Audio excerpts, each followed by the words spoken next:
and reports, and we appreciated all that was presented this evening. We will begin our meeting with an invocation offered by Pastor Brett Seigelkoff. I apologize, I probably butchered that name. You can correct me, please, when you come up. Of the Caldwell First Baptist Church. We appreciate you being here. And then after that, so if you please stand for the prayer and then remain standing for the Pledge of Allegiance after that.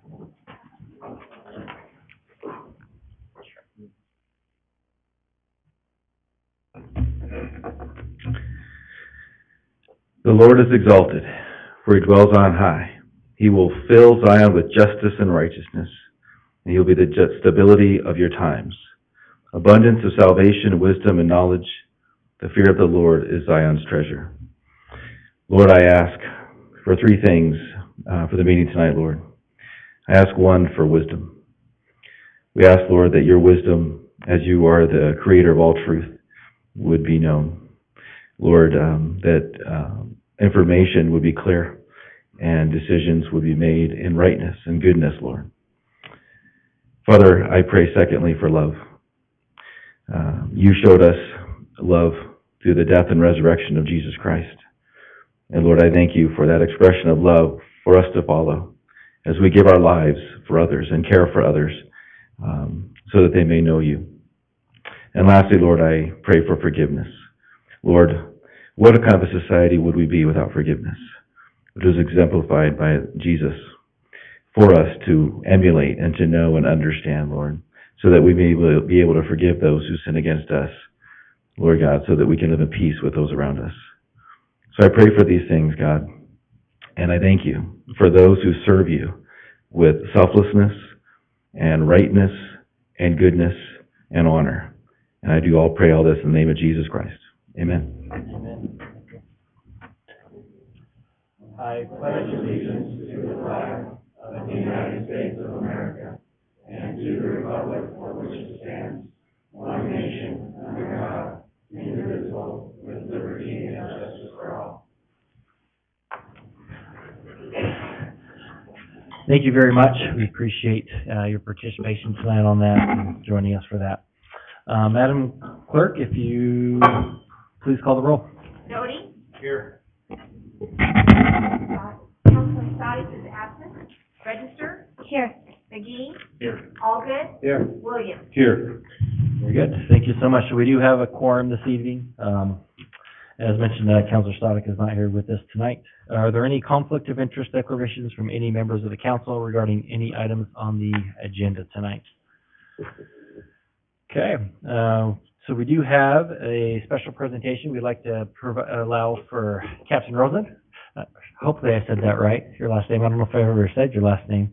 If you come forward and give us an update on, so this is for the 4th of July fireworks that will be coming up soon. So I think you have a presentation as well, is that correct, on that, or is it? Just verbal. Okay. We're going to keep it good. brief tonight, Mr. Mayor. It is yours. Good afternoon, ladies and gentlemen of the council. And for the public, my name is Robert Rosen. I'm a police captain here at Caldwell PD. This afternoon, I'd like to present not only to the council, but to the greater Caldwell community, CPD's plan for providing safety here in the town. What it's going to look like is a large deployment of staff from the police department. But our plan is bigger than that. What we're really focused on this year is networking with our brothers and sisters and other agencies, and not just in policing, but with our fire partners, our partners in the city, and neighboring jurisdictions. And really the mission, to be clear, to our staff as well as the communities, we want people to come into Caldwell to celebrate Independence Day. We want them to be safe, and we want them to do it lawfully. In addition to that, we want people who plan to come here and interrupt those festivities to understand that we will have a plan to address the people that violate the law as well. So our staffing plan is broken up into two groups, a day shift and a night shift, each led by a commander from CPD. We'll have a robust traffic plan, not only for the parade in the morning, but also for fireworks. We're proud to report that we're partnering with bus transportation to get people into and out of the fireworks show smoothly and quickly. So that plan will be published via social media, so everyone who is in attendance can know that where they need to be and what time they can be provided public transportation. Additionally, we'll have a plan to address illegal fireworks. We'll have plainclothes officers deployed out into the field, along with teams that will be prepared to take enforcement action against those who light illegal fireworks off in our city. So we'll be having messaging and an enforcement plan pushed out, so everybody's on the same page about expectations. And then finally, again, just to reiterate, a lot of education and messaging will be pushed out by our PIO, really trying to get everyone on the same page, get people a lot of notice on what streets will be closed, which way they need to go to where to get to what event, and really, like I said, the focus here is just to keep things peaceful and calm in the city, but be prepared to handle things that go out of order. And I'm happy to take any questions. I don't want to go over my time. Excellent. Thank you so much. You can have all the time you want, so you're good with that.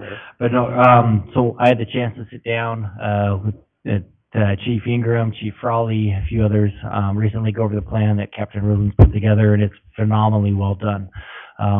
So in regards to, you know, what they plan on doing and to try to enforce, as you know, the city council meeting after the 4th of July, we got a lot of people coming, and rightfully so, and complaining about the number of illegal fireworks that are lit off, the war zone that it seems like in their neighborhoods, and we love to celebrate 4th of July, but it does get a little out of hand sometimes, so we appreciate the plan that they have put in place. And also for traffic, it's going to be a little bit different this year with Indiana and Ustick. That roundabout is closed. So we have an incredible traffic plan, and I appreciate Captain Rosen and putting that together, where, I mean, we may actually even flow better this year than we have in years past with that intersection closed, which is phenomenal on what they've been doing and putting that together. So just appreciate all that you've been doing on that. So thank you so much. Any questions from council? Yeah, Councilor McGee. Thank you, Mr. Mayor. You and I were kind of smiling at each other when we talked about the city council meeting after the 4th of July, and I think it's literally the next day this year. I think it sounds like a terrific plan, and it sounds like you guys have this figured out both on the compliance side and on the transportation side. I would just state that the expectations, we have great expectations for this, but our society now has getting used to lighting off illegal fireworks, and all you have to do is look around the Treasure Valley on the 4th of July and you see them everywhere. And so I know you guys are going to do a great job and you're going to execute this plan, and Mayor, I commend you and the department for putting this together. I suspect we'll still get plenty of discussion about the issue. And so I think the community expectation is that our leadership and our police department and our fire department and all of our folks put together a great plan. It does not mean that you're not going to see illegal fireworks on the 4th of July. It's just not going to happen. But I really respect the fact that we're addressing it. It is becoming a problem, especially late at night. And so I appreciate the approach that you guys are taking. Thank you. Yeah, thank you so much. Any other questions or discussion on it?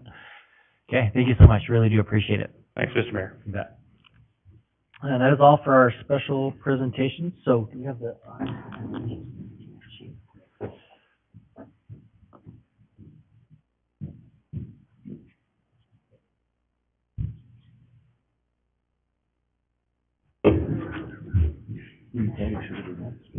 And we do not show anybody signed up for the audience participation for this evening.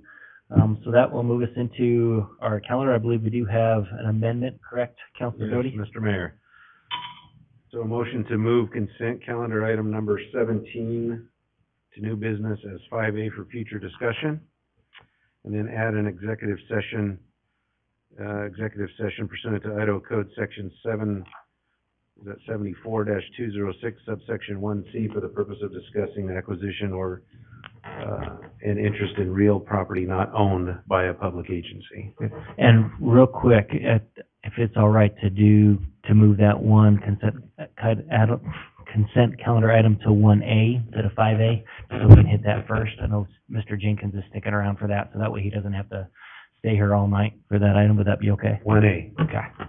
So we have a motion to amend the agenda as stated. Do we have a second? Is Councilman Stoddard on Zoom? No, No, he is not.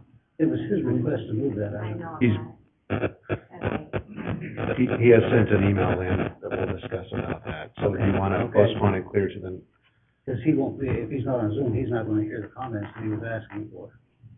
I think we should postpone it Table it, is that, until he gets back. Can we do that? yeah, you can definitely do that if you like to do that. and if instead. his email So, doesn't suffice and that makes everybody feel better, we can certainly do that. Yeah. So I'll amend my motion to move the consent calendar item number 17, or I think we just remove it. just remove it Yeah, completely. we'll just out of remove the it agenda, completely and then, but still continue with the executive session. yeah, so, okay, so we have a motion from Counselor Doty and a second from Counselor McGee. And this would remove, consent calendar item number 17 at this time and adding an executive session. All those in favor say aye. Aye. Any opposed? That motion passes. So, now we have the consent calendar as amended. Before you, do have a motion for approval of the consent calendar as amended. So moved. In a second? Second. So we have a motion from Counselor Doty and a second from Counselor Register for approval of the consent calendar as amended.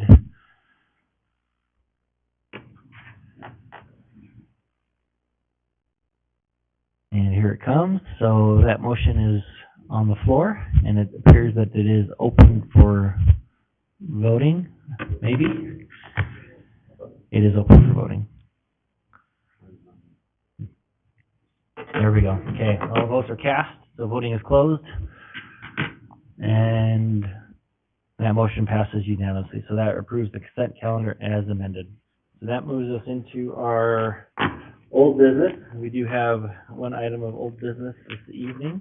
Well, a couple items of old business. So this would be an action item for case number ZON 23-1, SUP 23-3, and SUB 23-8 for Faith Landing. So this is for rezone from C3 to R3 with a comprehensive plan land use designation of high-density residential. This is for an existing subdivision, Faith Landing, which is on the boulevard, the apartments that have already been constructed, so bringing it into compliance with the current code in that regards, and I'll allow staff to elaborate on that. So the time is yours, staff.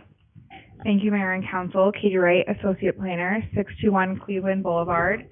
Before you today is SUB 238, ZON 231, associated with case number SUP 23-3 and SUB 2240 for Faith Landing.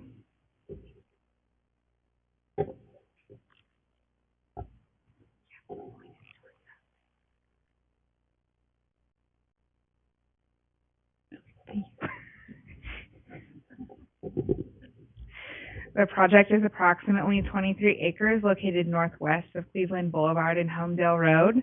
The development is existing. The applicant is requesting to bring the zoning to R3 to meet the comprehensive plan, and the P&Z Commission approved an SUP allowing for fourplexes and eightplexes to be within the R3 zone.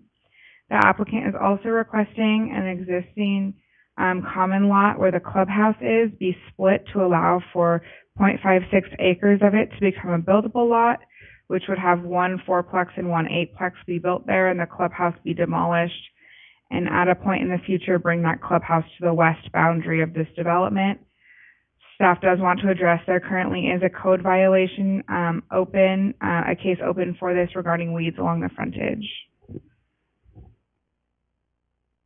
These are photos of the existing clubhouse and the area to remain as a common lot. The development is existing. The applicant is requesting to bring the zoning up, as I mentioned earlier, with a fourplex and an eightplex to be built where that clubhouse is, and leave the remainder to be a common lot. A TIS was not required for this change. The code requires 10% open space, and they provide 10.4% of qualifying open space on this parcel. The current development meets the requirements for the landscape code. Here are the existing fourplexes and eightplexes, and the future fourplex and eightplex will align with this design as well. The proposed development is currently zoned C3 and surrounded by C3 in the county to the north, county to the south, county to the east, and C3, R3, and R2 to the west. The proposed comp plan designation and development is high-density residential, and the rezone will make the site consistent with the intention of the comprehensive plan, and the proposed densities are in compliance with the comprehensive plan. Utilities are provided to the site and are adequate to accommodate the proposed development.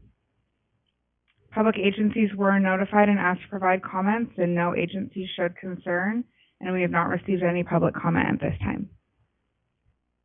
On May 24th, 2023, the Planning and Zoning Commission approved case number SUP 23-3 to allow for fourplexes and eightplexes in the R3 zone and recommended approval for the case SUB 23-8 and ZON 231 with the recommended conditions. The added conditions to note are as follows. The approval of the special use permit is subject to the approval of the rezone and the short plat by City Council. The vacant lots along Cleveland Boulevard shall be cleared of all weeds prior to approval by City Council. As mentioned before, there is still a code violation open. Staff finds the proposed request is in compliance with the Caldwell City Code and is in compliance with the comprehensive plan, and it aligns with 6 goals and 6 policies. Staff recommends that if City Council approves the request, that such request is subject to the conditions as specified in the findings of facts, conclusions of law, and order of decision. And I stand for questions. Thank you. Very good. Thank you so much. Any questions from council at this time? Yes, Councilor Allgood. Yeah, that's right. A couple of questions. I'm looking at the outline of the property to be changed. Now, there's a residential building, a multi-family residential building closer to Cleveland Boulevard. Is it not included in this change? Is it zoned differently, or what's the situation with that?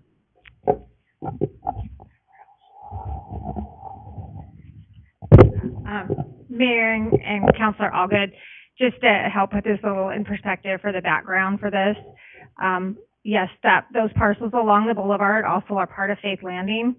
They're going to remain as a C3 zone. The background behind this is it's always been their intention to come back for quite a while now to relocate that clubhouse. In fact, it was in prior minutes of council meetings where they had mentioned that they were going to come back in the future and do this. What happened was when they originally built Faith Landing, residential multifamily was allowed in commercial zones. Now they've come back to do that last fourplex and eightplex that they had planned all along, but residential is no longer an allowed use in a commercial zone, even with a special use permit. So staff recommended that they have to rezone. They were originally looking at just rezoning the parcel in question, but staff and legal counsel felt like that would be more of spot zoning, which is illegal. So we asked them to rezone the entire residential development, which also then brings them into compliance with the current comprehensive plan and helps eliminate any issues they may have in the future if they want to do additions or something like that to their residential units. So really, the rezone is just really to bring them into compliance, make everything legal as far as current codes. And then the short plat that they're asking for is simply to turn a portion of that common lot into an additional fourplex and eightplex that was always planned for, but because it wasn't approved in the prior plat as a buildable lot, we've required them to come back and do a short plat. Yes, Councilor Allgood. You kind of answered my question. I was here when this first was done, and the property along the boulevard was always required to be commercial, not residential. I just wanted to make sure that hadn't changed in this new thing that we're doing here.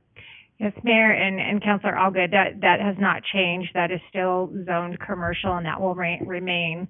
That's why we kind of asked them to just do that back portion where it's residential. Thank you. Okay. Any other questions for staff?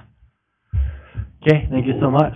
So we have one person signed up, for this item. That's Stephanie Hopkins signed up in favor. I'm guessing that you are the representative for this, so if you'll Yes, please yeah. state your name and address, and then you'll have, 10 minutes for your testimony. Great, thank you, Mayor. Stephanie Hopkins with KM Engineering, 5725 North Discovery Way in Boise. Thank you for having me here this evening. Staff covered our request really well. They've been great to work with on this project, and as we've kind of gone through the process, as Ms. Collins mentioned, it's been in the works for a long time, and our client has had this planned for quite a while. I don't have a whole lot to add. I think they covered it really well, so I'll kind of forego my presentation and just say we're in support of the staff report and in agreement with the conditions that are applied. So I'll stand for questions if you have them, though. Very good, thank you so much. Any Thank you. questions for Council? Councilor McGee? Well, I do have one, Stephanie. And, Yeah. can you explain why the property is in violation of the code right now, and then what steps are being taken to be in compliance? I mean, you're asking us tonight to make a big change, Sure. and the property is currently not in compliance. So could you give us a little bit of, hopefully some background and some reassurance that that's going to get fixed? Mayor, Councilman McGee, I'm not sure why the weeds have not been taken care of. In the last meeting, we did discuss it, and I don't think I liaised that appropriately probably to our client to get taken care of. So I don't think it's going to be an issue. They own the property that's to the northwest as well, the storage facility, so I know that they'll be on top of getting it taken care of. I can message them while we're here if you'd like, or I could go out there with a weed whacker tonight. And a condition, I think, I know there was a condition there about before city council, but I think we could add one that the FCOs will not be signed until that is taken care of. So that way they can't proceed. That would be appreciated. Thank you. Any other questions from council? Okay, very good. That is all. Thank you. As I mentioned, that's the only person that signed up to speak on this matter. So with that, I would stand for motion to close the public testimony portion of this hearing. So moved. So I think we have a motion for Councilor Williams and a second from Councilor Doty. I apologize. I cannot hear out of my left ear. I have an ear infection. So if you're making a motion on this side of me, you might have to say it really loud or hand signals. Yes. So we do have a motion from Councilor Williams and a second from Councilor Doty to close the public testimony portion of this hearing. All those in favor say aye. Aye. Any opposed? That motion passes. So with that, that moves us into council deliberation, questions of staff, and then also any motions are appropriate as well.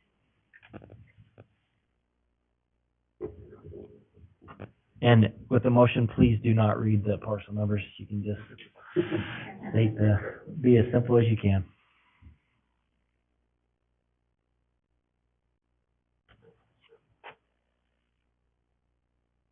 Let Councilor McGee do it, that is weed comment here, so. So those that cannot see the legal description, there's like 30 parcel numbers. That would take several minutes to read. That's why I made that comment. So. No, Typing on here for us.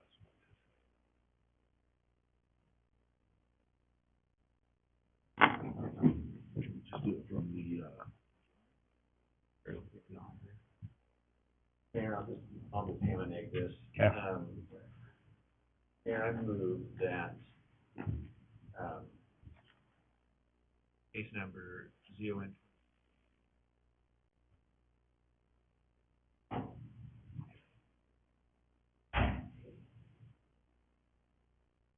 I move that be approved with the suggestion of compliance that you previously mentioned, Mayor, that the documents will not be finalized until the code violation is taken care of. I know that's kind of a sloppy motion, but I think we understand what we're talking about. That works. So we have a motion for approval of the request with the added condition that the code violation regarding the weeds is rectified prior to any official signing of any FCOs. We have a second. So we have a motion from Councilor McGee and a second from Councilor Doty for approval with the condition as noted. Any discussion on that motion? Okay, voting is open at this time. All votes are cast, so voting is now closed. And that motion passes unanimously. So that moves us into, this is again just a kind of a cleanup item for that rezoning. This is action item number 2. Looking for a sponsor of bill number 9, ordinance number 3493 for case number ZON 23-1 to request for approval of its passage by title only and approve the summary for publication. So moved. Do we have a second? So we have a motion from Councilor Doty to sponsor bill number 9, ordinance number 3493, and a second was from Councilor McGee, I believe, for that. So any discussion on that motion? Okay, with that, voting is open.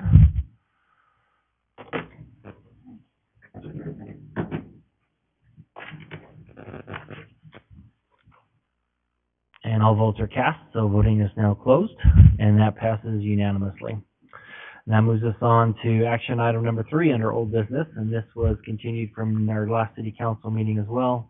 Well, this is for the annexation. That was for the, wait, this is something else. Oh, okay, I don't remember where this was continued, but this is for authorization for the annexation of Ustick Storage LLC into the municipal irrigation district. So not for land annexation, this is for the irrigation district annexation and for just a housekeeping item. So I don't think we really need any, I don't remember why this was continued or. Oh, staff had asked for this to be continued. Do you know why, Mr. McDonald, it was continued?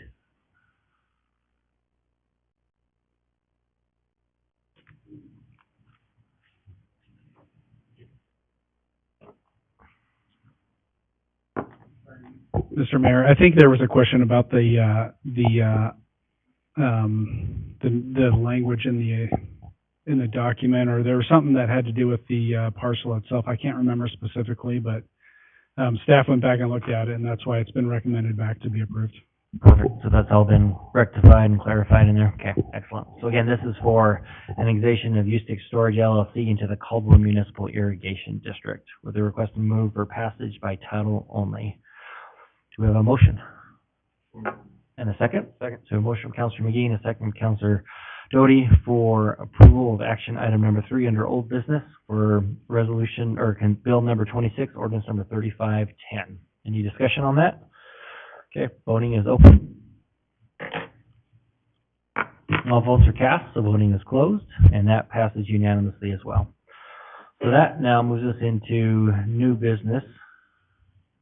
Action item number 1A. Thank you for that reminder. So this is, oh no, wait, we got rid of that one. That's right. So Councilor Doty's trying to throw me off. He did. So, okay. So now we are on to new business action item number 1. This is for case number SUB 23-9, Prairie Creek. So Prairie Creek subdivision, preliminary plat for that within an R1 low-density residential zone and within a comprehensive plan designation area for approximately 40 acres with 119 single-family residential lots, 18 common lots, 2 shared driveway lots, and 1 irrigation lot. Proposed to be developed in 2 phases, located at Ustick and Bear Lane. And it sounds like this is already annexed into the city and has R1 zoning designation, and this is just for the subdivision. Is that correct? Mayor, that is correct. Okay, very good. Okay, and you're doing this, Katie? Very good. It's all yours. Thank you, Mayor and Council. Katie Wright, Associate Planner, 621 Cleveland Boulevard. I'm presenting SUB 239 for Prairie Creek subdivision on behalf of Alex Jones, Associate Planner.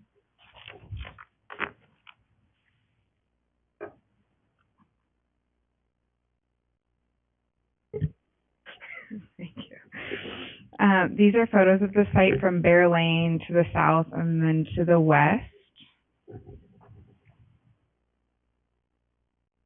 The project is 40.74 acres located south of Ustick and Bear Lane intersection.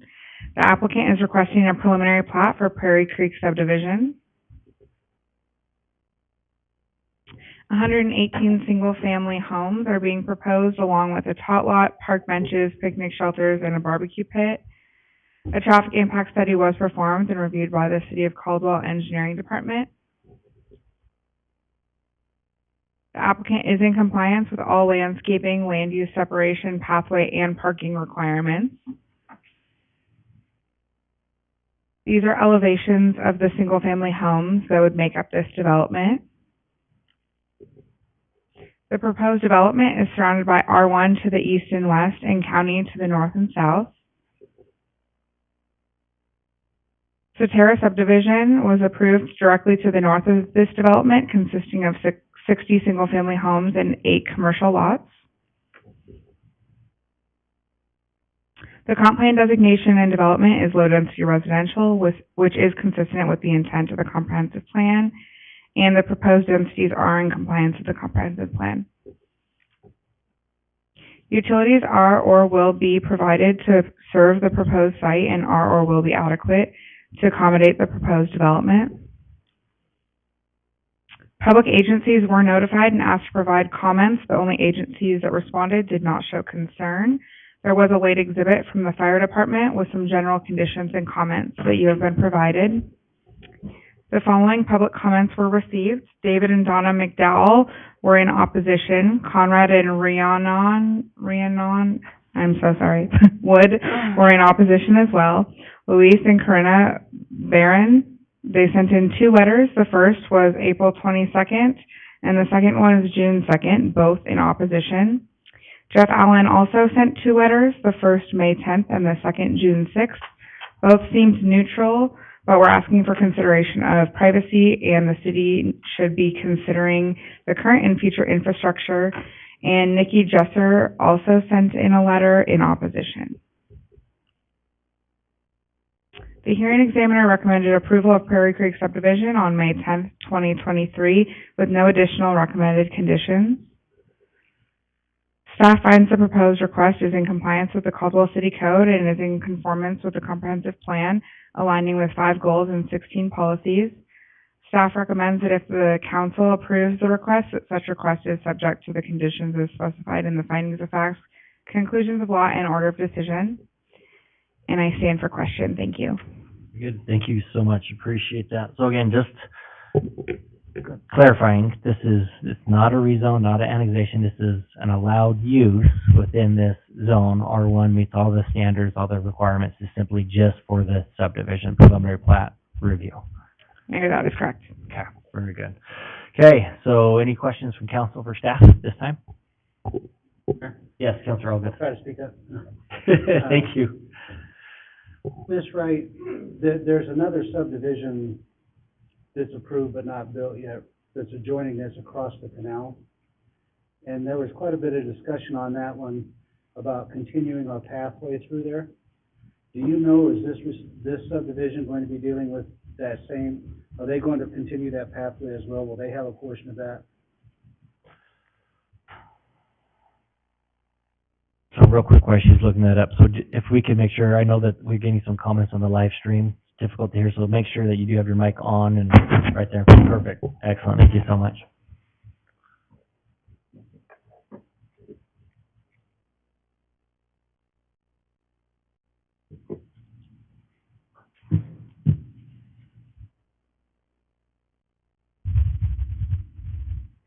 Does that one site plan show it, that showed the layout?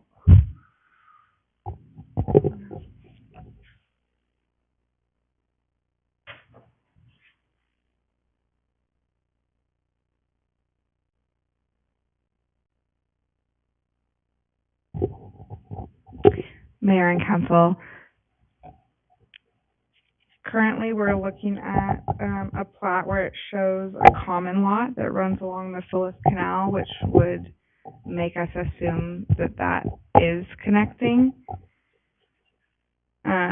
It does state that there is an 8-foot pathway and a 5-foot pathway that go through the subdivision.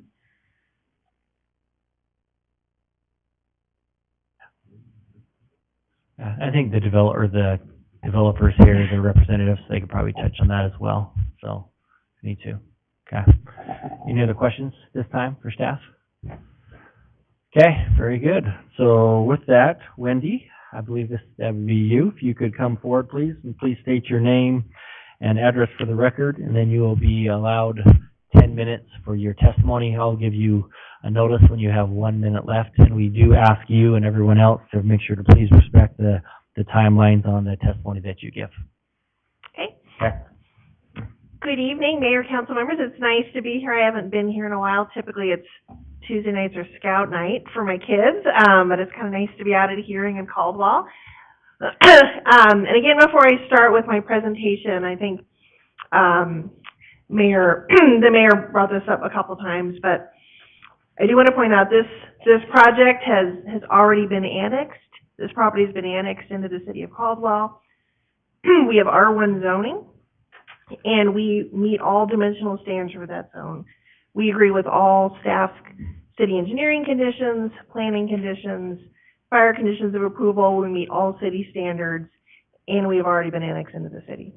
So it's also a very nice subdivision, which I'm going to show you, that we are proposing. This is called Curry Creek Subdivision. We are located south of Ustick Road on the northeast corner of Bear Lane and Lonkey Lane. What we're proposing, this is for this type of development, a relatively low density subdivision. We are at 2.9 dwelling units an acre. A lot of projects I work on in Meridian or in Cuna, we are closer to 4 units an acre. So this is relatively low, meets all of the density standards for the comprehensive plan and for the R1 zoning district. And here's a copy of the plat. We do have along the Phyllis Canal, we have a pedestrian pathway. We have a common lot. We do not have a crossing of the Phyllis Canal. Typically, irrigation districts would prefer we don't do that. That's not proposed, and I don't think that was required of that adjoining subdivision, but we do have a pedestrian pathway that connects from the northernmost part of the subdivision on down to Lonkey. We are providing 7 acres of common areas with about 3 acres of active common areas that meet city standards. For common areas, we're proposing a gazebo, picnic area, and a micropath system throughout the project. And here's our landscape plan. I want to go through some of the neighboring subdivisions, and I think why we probably have a lot of the neighbors who are out here this evening. We are very much meet the lot sizes for the recently approved subdivisions in the area. We are developing at an urban density on urban services. I think when the city did their sewer and water master plan for the area, they were accounting for this area to be developed at about 3 units an acre, which is what we're proposing. We do have the subdivisions to the south were developed. Those are larger lot existing subdivisions. But where subdivisions have been recently approved, we are very much in keeping with that same sort of lot size. But we've got Suncrest Heights to the south, which is one of those larger legacy subdivisions. Those are larger lots. I think those are some of the neighbors here this evening. And to be honest, like there is a difference between urban development and more of a county subdivision where you have larger lots. But I think when the city looked at their comprehensive plan and how they wanted this area to develop with urban services, the decision was made at that point to develop this at about 3 units an acre. So I think we're very much in keeping with what the city had envisioned, but these are smaller lots than some of the neighboring subdivisions. We had a neighborhood meeting we had a lot of people come out. We had 49 people were in attendance, and we talked about the project, and as a result of that meeting, we actually lost a subdivision lot. We increased the size of the pathway that we have on the exterior of the project and kind of reoriented some of our open space prior to submitting our project. So we actually lost a lot. We didn't exactly get credit for it because we did it prior to submitting our project, but we did it after the neighborhood meeting to kind of make some concessions with the neighbors. Elevations, you can see these are really nice family homes. These are typical, so we think all the homes that will be built will be in compliance with these visuals that we're showing you. But these are all really nice family homes. Myself, I live in Boise. My husband and 2 kids, and we're in a 1,600 square foot home. So I actually can't imagine living in a home this large. So these are really nice, large family homes. Here's a picture of the open area beginning here of the home. So these are very much in keeping with some of what you've seen in the city of Caldwell. But I think I also want to point out that this is not what's really up for discussion tonight. We've got a project we're proposing that meets all of the standards. We are not asking for a PUD. We're not asking for any deviations from code. We will meet all standards, all conditions of this project. So this is our open space area with a tot lot gazebo picnic area that we're proposing. And I wanted to go through it again, just kind of how we've been trying to work with the city. The city's been really good to work with. We will meet all city codes, ordinances, and policies, all requirements of the city engineering department. All future development will comply with the elevations that have been shown, so far as there being different types of roof pitches, variety of building materials. We'll meet all fire department requirements, and all the engineering requirements dealing with stormwater, and the Caldwell City Code and engineering requirements. So we definitely are here to be a partner to the city. I think this is the type of development that really is something we need for families in the area, not just people moving in, but I think when you see, you know, a young couple graduated from BSU and they want to buy a home and they want to stay in the Treasure Valley, this is like the type of, I wouldn't even say it's entry level, it's probably with a little help from mom and dad, they could move into this type of subdivision. So I think it really would be an asset to the city of Caldwell and very much in keeping with the other projects that have been approved in this area. So I am here for any questions. Thank you so much. Appreciate that. Any questions from council? Okay, not at this time. Thank you so much. Thank you very much. Appreciate that. We do have one person signed up in neutral, Mr. Jeff Allen. So if you'll please come forward, and if you'll state your name and your address for the record, and then you will be given 3 minutes for your testimony. I will give you a notice when you have 1 minute left, and we do ask that you please stay within that allotted time frame. Thank you, Mr. Mayor. The time is yours. Jeff Allen is my name. My address is 4614 Gap Creek Avenue, which is adjacent to, basically, our street is the northeast boundary that this subdivision that is proposed touches upon. Do you need my phone number as well? Did I hear that? No, you're okay on that, so. I wrote in with 4 concerns, but I really want to hone it down to the one main one that affects me and my family personally, and also a few of the neighbors that are adjacent on that street, and just boil it down to that, because I think that's one that is the easiest to address as well. And that is, back behind us, where they're going to build a row of homes on the other side of the canal, there is a high likelihood that 2-story homes being there will peer into our backyard and will peer into the upper level of their home. And I'm thinking, just out of respect for two-way privacy, that small modification at that part of the subdivision would make this something that we could live with. And that's why I'm neutral on this at this time. Okay, very good. Could you pull up the site plan rather than that on that, so we can kind of see what we're talking about? Okay, thank you so much. Hold on, we'll see if we have any questions. Any questions from council at this time? Yes, Councilor Allgood. Yes, sir. When you leave your house to get out onto 10th Avenue, Mm-hmm. can you exit out onto Laster? Is that road completed? Yes, sir. Okay, so you can go out Gap Creek and get on Laster and get out on the 10th. Yes, that is correct. Thank you. Mm-hmm. Okay, any other questions from council? Okay, very good. Thank you so much. Appreciate you coming and being here. Okay, so we do have a number of people signed up in opposition. So we will start at the top and work our way down. They all indicated they do wish to testify. So when you do come forward, please just state your name and address. And when your testimony begins, you will be allotted 3 minutes to provide that testimony. We'd ask for no repetitive testimony. So if somebody before you said just what you wanted to say, you can just say that I agree with that person before you, and then add anything additional that you would like. So first person on the list is Jerry Williams.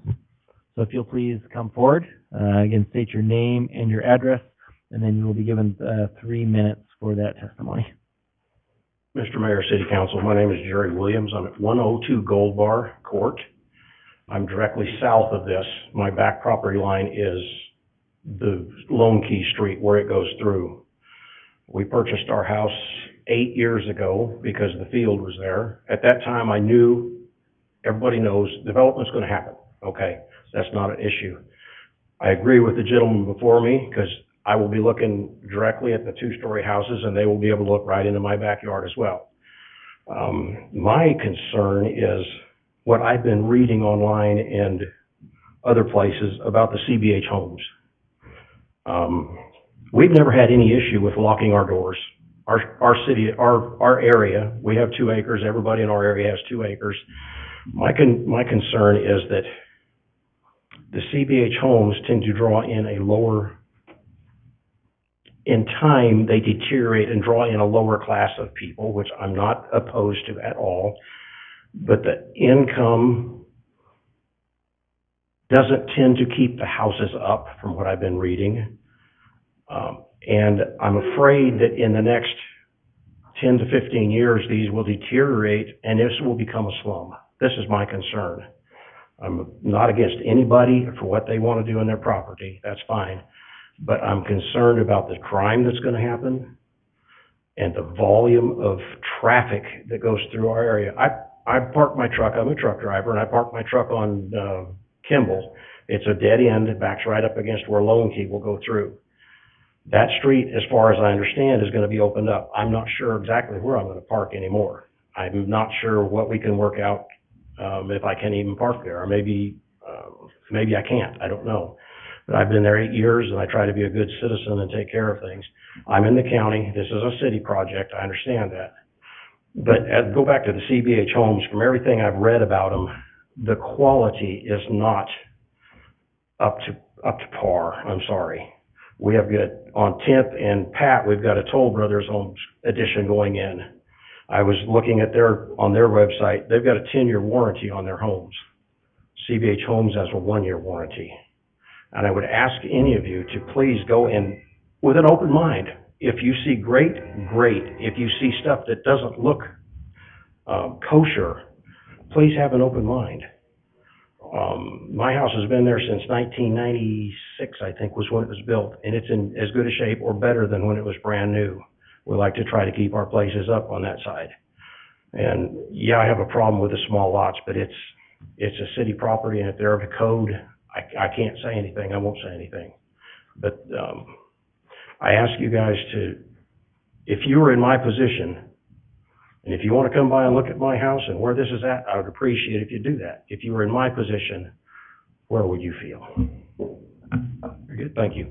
Thank you so much. Any questions of council? Okay, thank you so much. Okay, Judy Williams, we had signed up to testify as well. So if you'd state your name and your address, and then if you could avoid any repetitive testimony, and you will be given 3 minutes as well. Good evening. I'm Judy Williams. I live with him. 102 Gold Bar Court, Caldwell, Idaho 83607. So thank you for listening to our concerns. So we looked quite a while when we moved to this area. We looked at the different cities to see where we wanted to find a home. And we chose Caldwell because we felt like Caldwell was a very family-centered community, and that's proved to be true. Caldwell's been doing some amazing things for families and to make it a sought-after place to live.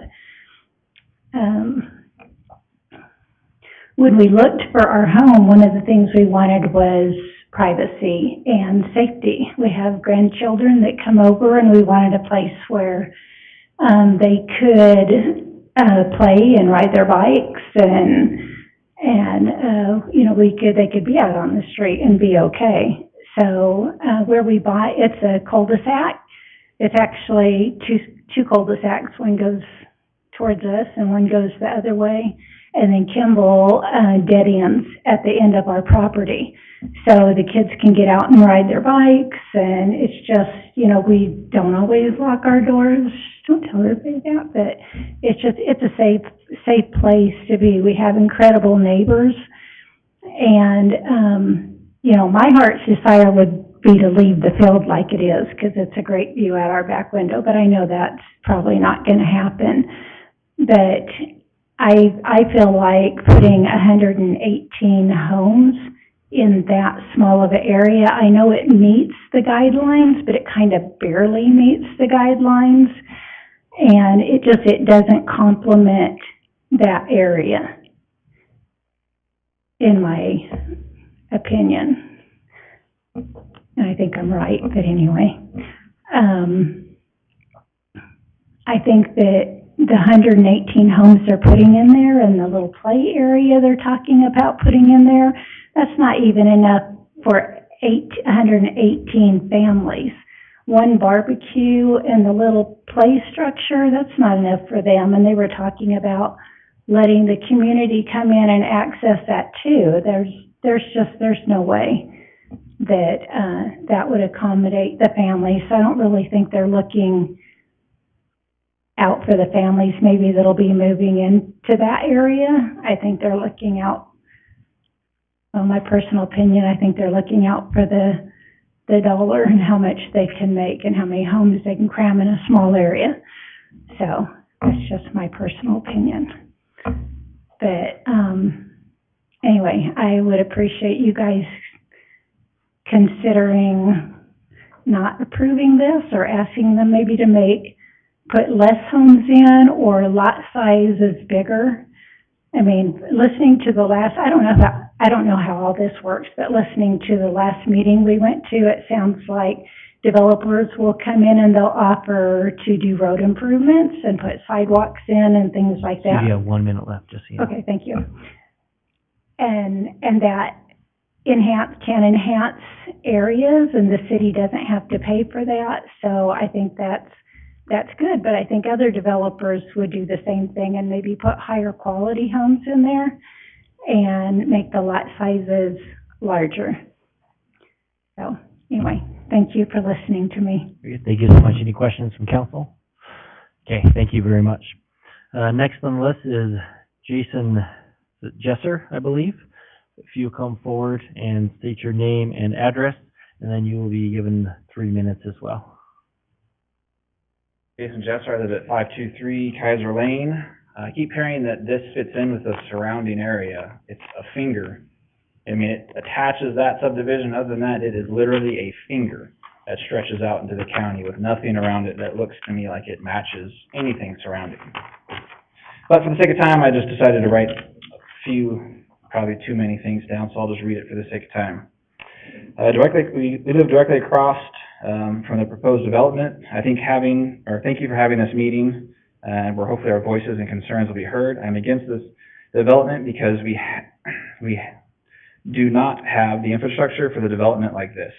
It does not matter who the builder is. We do not have the appropriate shopping, roads, pharmacies, hospitals, and schools in the area. The only supposed good thing that come from a development like this is property taxes, which is an absurd reason to be putting these types of developments in an area like this. There are already a ton of multi-level housing units, and they're going up all and down 10th and up and down Ustick. They're all over the place. Per the listing from the co-owner, Jenny Fishburne, Caldwell City Council has already approved a site plan for 272 multi-family units on Laster Lane and Farmway, also extending Laster Lane by another development to the north called Alante Springs. That's out past us. It's ridiculous how much it's going to be growing around there. Surrounding us with these types of developments will inevitably bring crime and more people wanting to tamper and mess with our animals in our pasture that butts up against Bear Lane. We have Highland cows, and people already stop in the middle of the road to take pictures. And I don't feel like I should be responsible for any accidents that will inevitably happen with the increased traffic in the area. Trying to surround us with high-density housing and multi-level houses will absolutely decimate and change the dynamics of the area and the people's way of life. The Walmart and Walgreens down the street are already stretching at the seams. They have already tried to make it bigger by turning it from a green Walmart to a blue one, taking out the aisles, and it is still overcrowded. The pharmacy has had to change their hours due to the increase of people needing prescriptions, and the lines are already around the building, as well as the parking lot is filled to capacity. Crime rate has already increased since I moved here about a year and 3 months ago due to the uptick in population in the area. The police department, fire department, the paramedics already cannot fill their openings fast enough. We need to protect the emergency services and not make them stretch so thin that we end up hurting somebody. Schools are also an issue. The schools are at capacity. With all the subdivisions popping up around the area, will only make the classrooms and schools overflowing. These are just a few of the laundry list of issues with the infrastructure in the area. Less than 5 miles away from us, Nampa has postponed and canceled building nude subdivisions, which is less than 5 miles to the east of us, due to the lack of infrastructure in the area. And I highly recommend that we do the same thing for us in this area, as we have even less infrastructure. Thank you. Thank you so much. Any questions from council? Councilor McGee? Thank you, Mr. Mayor. It's probably for staff, just to follow up on a comment was made. Is this Caldwell or Valley View School District? And you may have said it and I missed it. It's Caldwell. Yeah, okay. Thank you. Yeah, thank you. One Oh, yes, Councilor Elgin.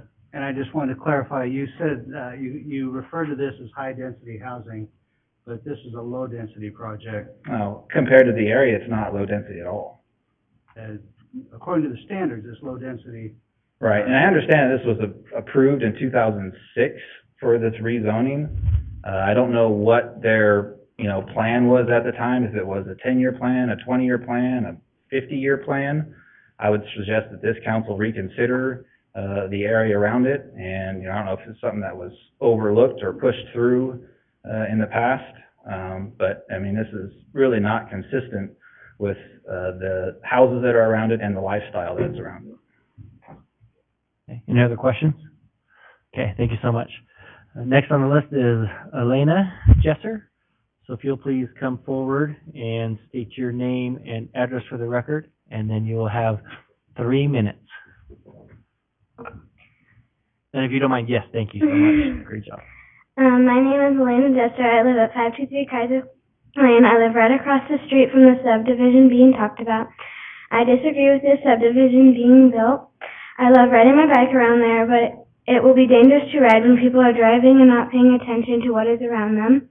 I experienced this from picking up garbage. I like picking up garbage with my family, but to just go up and down Bear Lane, it took 3 hours, around 3 hours. So with the subdivision, it will take around 6 hours just to pick up trash up and down Bear Lane because of how much more traffic and garbage there will be. I love living out in the country where it is nice and quiet, but with the subdivision, it will be loud and noisy. I have animals, and people already stopped to take pictures. I do not want my animals to get harmed with all the people driving by. Thank you. Thank you so much. Any questions from council? Maybe not a question, but good job to be here tonight. So we need more young people to follow your example and get involved in their community. So kudos to you. Job well done. Thank you. Next on the list is Patty Soren, I believe, the last name. If you'll please come forward, if you would state your name and address for the record, and then you'll have 3 minutes for your testimony. I'll try not to repeat, but I have pages written out. I have, old eyes. My name is Patty Soran, and I live at 522 Keogh Lane, which is on the edge of the new subdivision as well. Thank you for letting us be here tonight. Myself and my husband, we have lived in Orchard Heights, which is the subdivision that is to the west, for over 30 years. We all have 1 to 2 acres. We chose to live here. We both grew up in Caldwell. We chose to come back to Caldwell to live because we wanted the quality of life, which is important to us, to be able to have space. And I also drive 60 miles every day to go to work. So it's a significant commitment for us to live in Caldwell. We treasure our space, and we purposely picked the area that we wanted to live in. We have a lot of concerns about the proposed subdivision, and one that I even thought of after the developer's presentation. One of the biggest ones that you will probably hear several times, I'll try not to repeat myself, is the amount of traffic. Bear Lane is a country lane. It is not a road that is designed for the amount of traffic that we already have. There is no easements on the sides of the roads. You have the road and then it drops right off onto a ditch on both sides. It is not safe to walk out there right now. It's tolerable because we don't have a huge volume of cars. When 10th was closed and everybody was coming down Bear Lane to Pat Lane, it was an absolute nightmare. We asked to have speed signs put up because people, it's a nonstop. They go from Airport all the way down, cross Ustick, and they are 50 miles an hour down that road, and it is not safe. We are very concerned about the additional traffic that's going to be added onto that road with there's no plans to make that a wider road, and there's really not a lot of wiggle room to do that. Unfortunately, I don't know that that's going to change because there isn't a whole lot of room. When you look at the number of homes that are going to be proposed that are going in around us with the Pradera, with Tadera, with everything, it's not just going to be traffic on Bear Lane, it will also be the traffic on Ustick. I know when they did the traffic studies, the thought was that everybody's going to either go down Lonkey, which we still have yet, that has to get built first. The majority of people are going to drop out onto Bear Lane and go down to Ustick. And then when you turn right on Ustick, you can now go to where all the services are. You're not going to go down 10th, and trying to take a left on 10th is impossible. And I'm sure that the residents from Cumberland can tell you that it's a challenge to turn left onto 10th anymore. But if you go down Bear Lane and take a right, and go down toward Ustick and 10th, you're going to hit the grocery stores, the Walgreens, everything that you need. That's the direction people are going to naturally go, which is also going to increase our traffic. So you have 1 minute left. Oh, man, I better go quick. Yeah. We have concern about the price point. Originally, we were told that they were going to be comparable prices. The homes in the area are at the 500,000 range and starting up. These are going to be entry-level homes. They're not going to match the area at all with any of the surrounding homes, even the new subdivisions that are proposed. We have significant concerns about the lot size and also the infrastructure. We were just reading the report from the fire department, the police department. There is not enough services in place. We can't keep putting homes in place without the infrastructure and playing catch up all the time. It doesn't work, and people feel frustrated because then they feel like the crime has increased, et cetera. Then we also look at our schools. They're way far behind on being able to handle the number of new students that are coming in. So I think the biggest thing is that, and then the one thing I want to add is that if they're going to put a walking path along Phyllis Canal, what safety measures are they going to put in place? Because that is a fairly deep, swift canal. And that's great to have a walking path, but there has to be some safety measures put along there so that someone doesn't inadvertently fall into the canal. If you, just real quick, wrap that up. I think as a community, we have the opportunity to kind of pause and think about what kind of a community and what kind of developments we want to have so that it works for everyone in the community, not just people that have been here, but those of us that have been committed to this community for a long time. Thank you. Thank you so much. Any questions from council? Okay, thank you so much. Thank you. Please refrain from clapping on either side. So, thank you very much. James Freeze, I believe, is next. If you'll come forward, if you could state your name and your address, and then you'll be given 3 minutes as well. My name is James Freeze. I live at 710 Keo Lane, just down the street from Patty. We bought our place 7 years ago. We bought it because it was in the county and that there was serenity and peace, and I've never heard of any theft or anything in our neighborhood in the 7 years I've been there. I truly believe that this subdivision goes in, and I'm worried about the other subdivisions that have already been slotted like Toll House, and granted, those guys are going to be a little higher end and a lot nicer homes. I am concerned about this particular subdivision because I've lived in a Corey Barton house in Kena, and it was a terrible home. And I have a feeling that what was said earlier is going to be exactly what's going to happen. But in addition to that, I try to walk my dogs on Bear Lane, And I saw the traffic that was already happening when Pat Lane was closed and they were doing and 10th was closed. It was unbelievable, but it's not just Bear Lane. Homedale is the same way. You take your life in your hands every time you drive, either on Farmway, Homedale, Ustick, in that area, even going up to get on the Karcher Road. You're taking your life in your hands every time you go down any of those roads. Currently, you add another 118 homes, plus the additional subdivisions you've already approved, I'm telling you, you're gonna see people dying. And those officers back there, they know how many people die on Ustick and Farmway and in that area on a regular basis. It's gonna get worse. That's all I gotta say. I'm definitely opposed. Thanks. Thank you so much. Jennifer Freeze?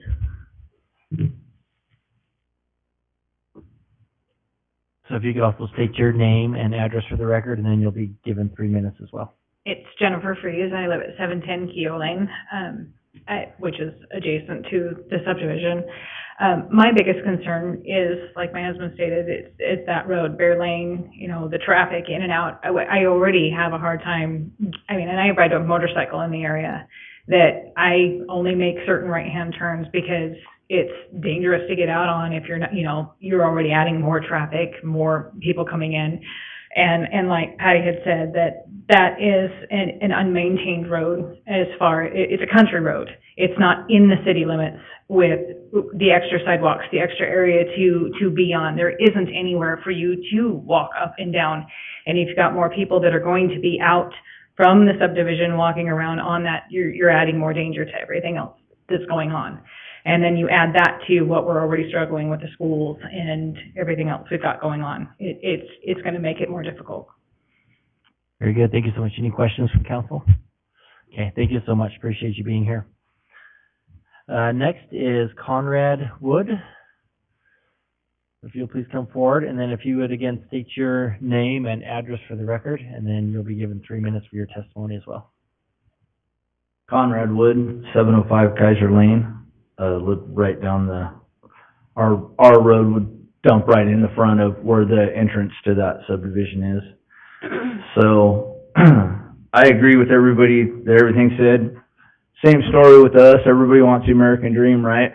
I'm unique. I'm also a contractor. Also have done some planning and development. Restored a house that went through a fire here in Caldwell, and we still have that. So I'm also a Caldwell, have ties to that community, plus out in the county, obviously. So, we wanted to get out.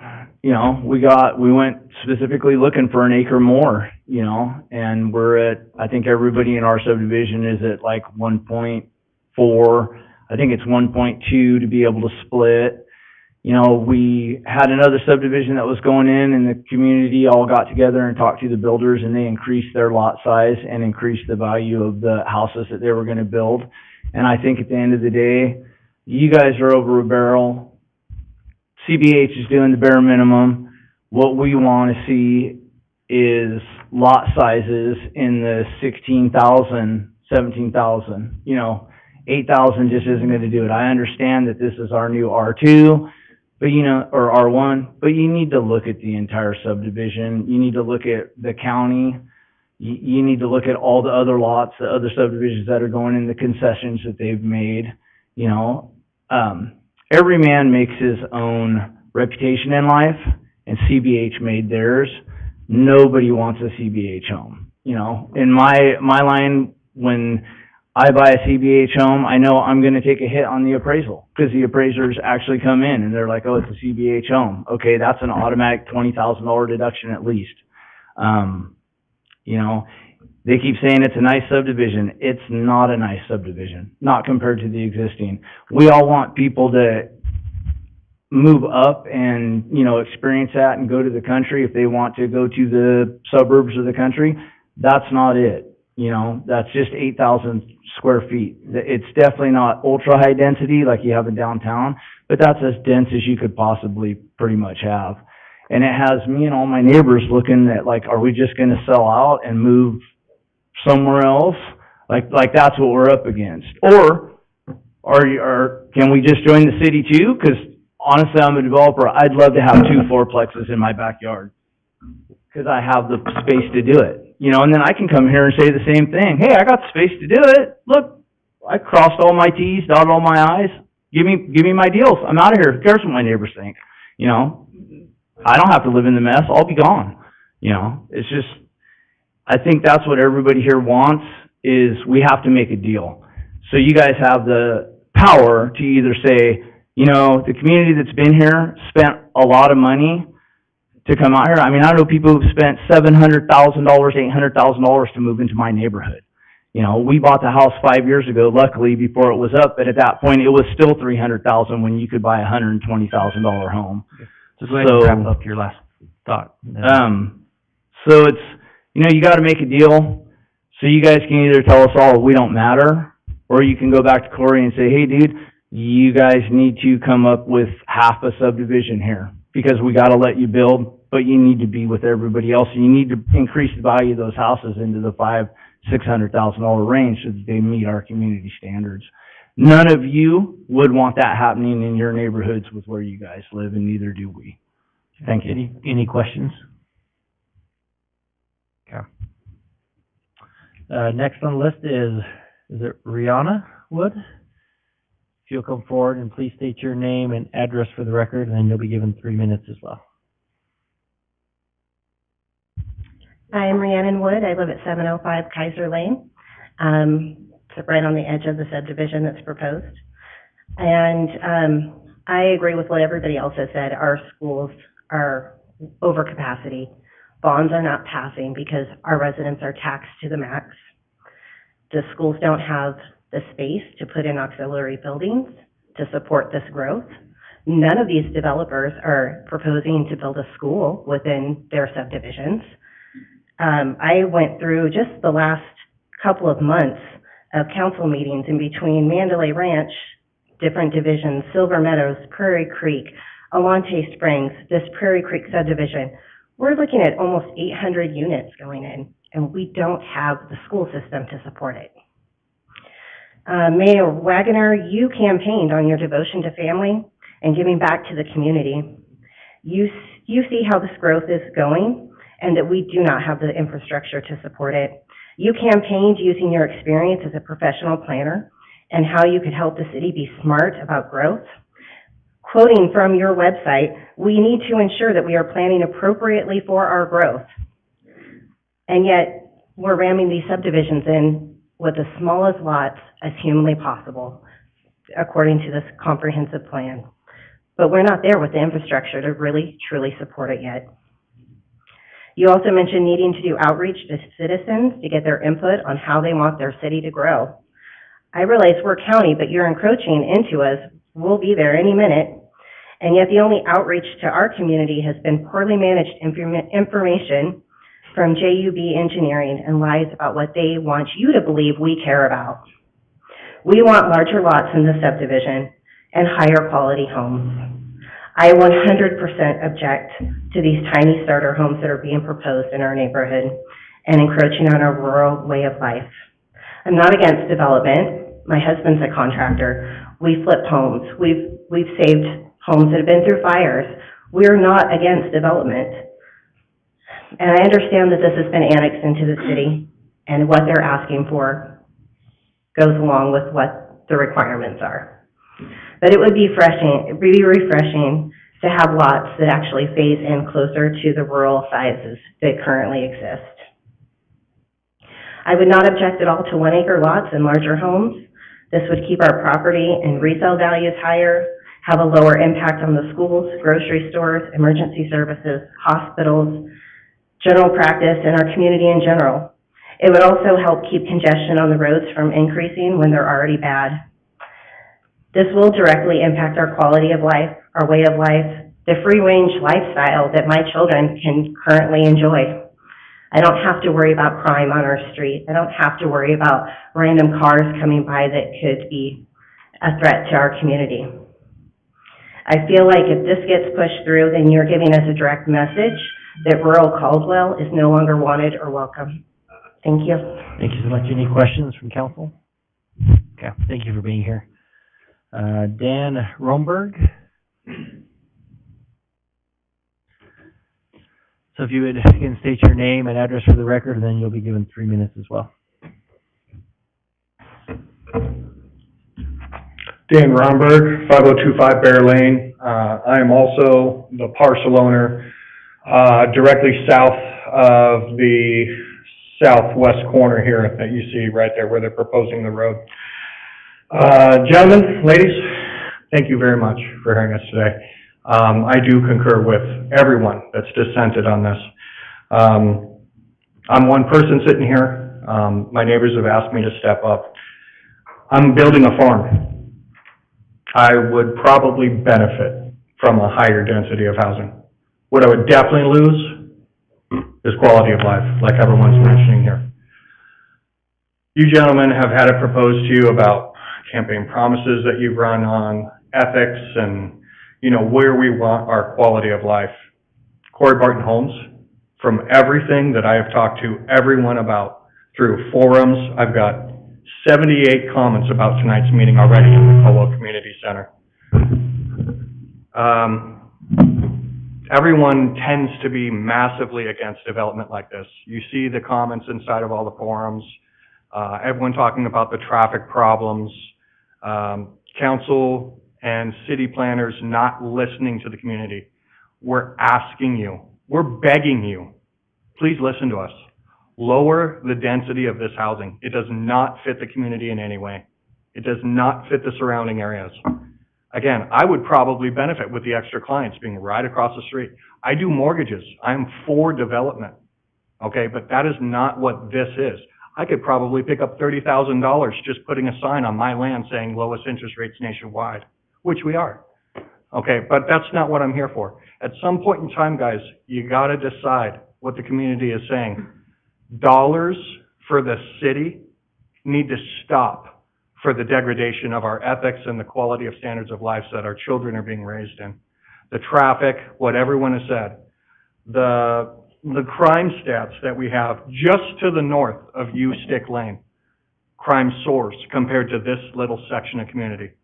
Just to the east of 10th Street, crime soars compared to this community. You can look at it on our crime maps, guys. You got them right there. What's the difference? The density of housing.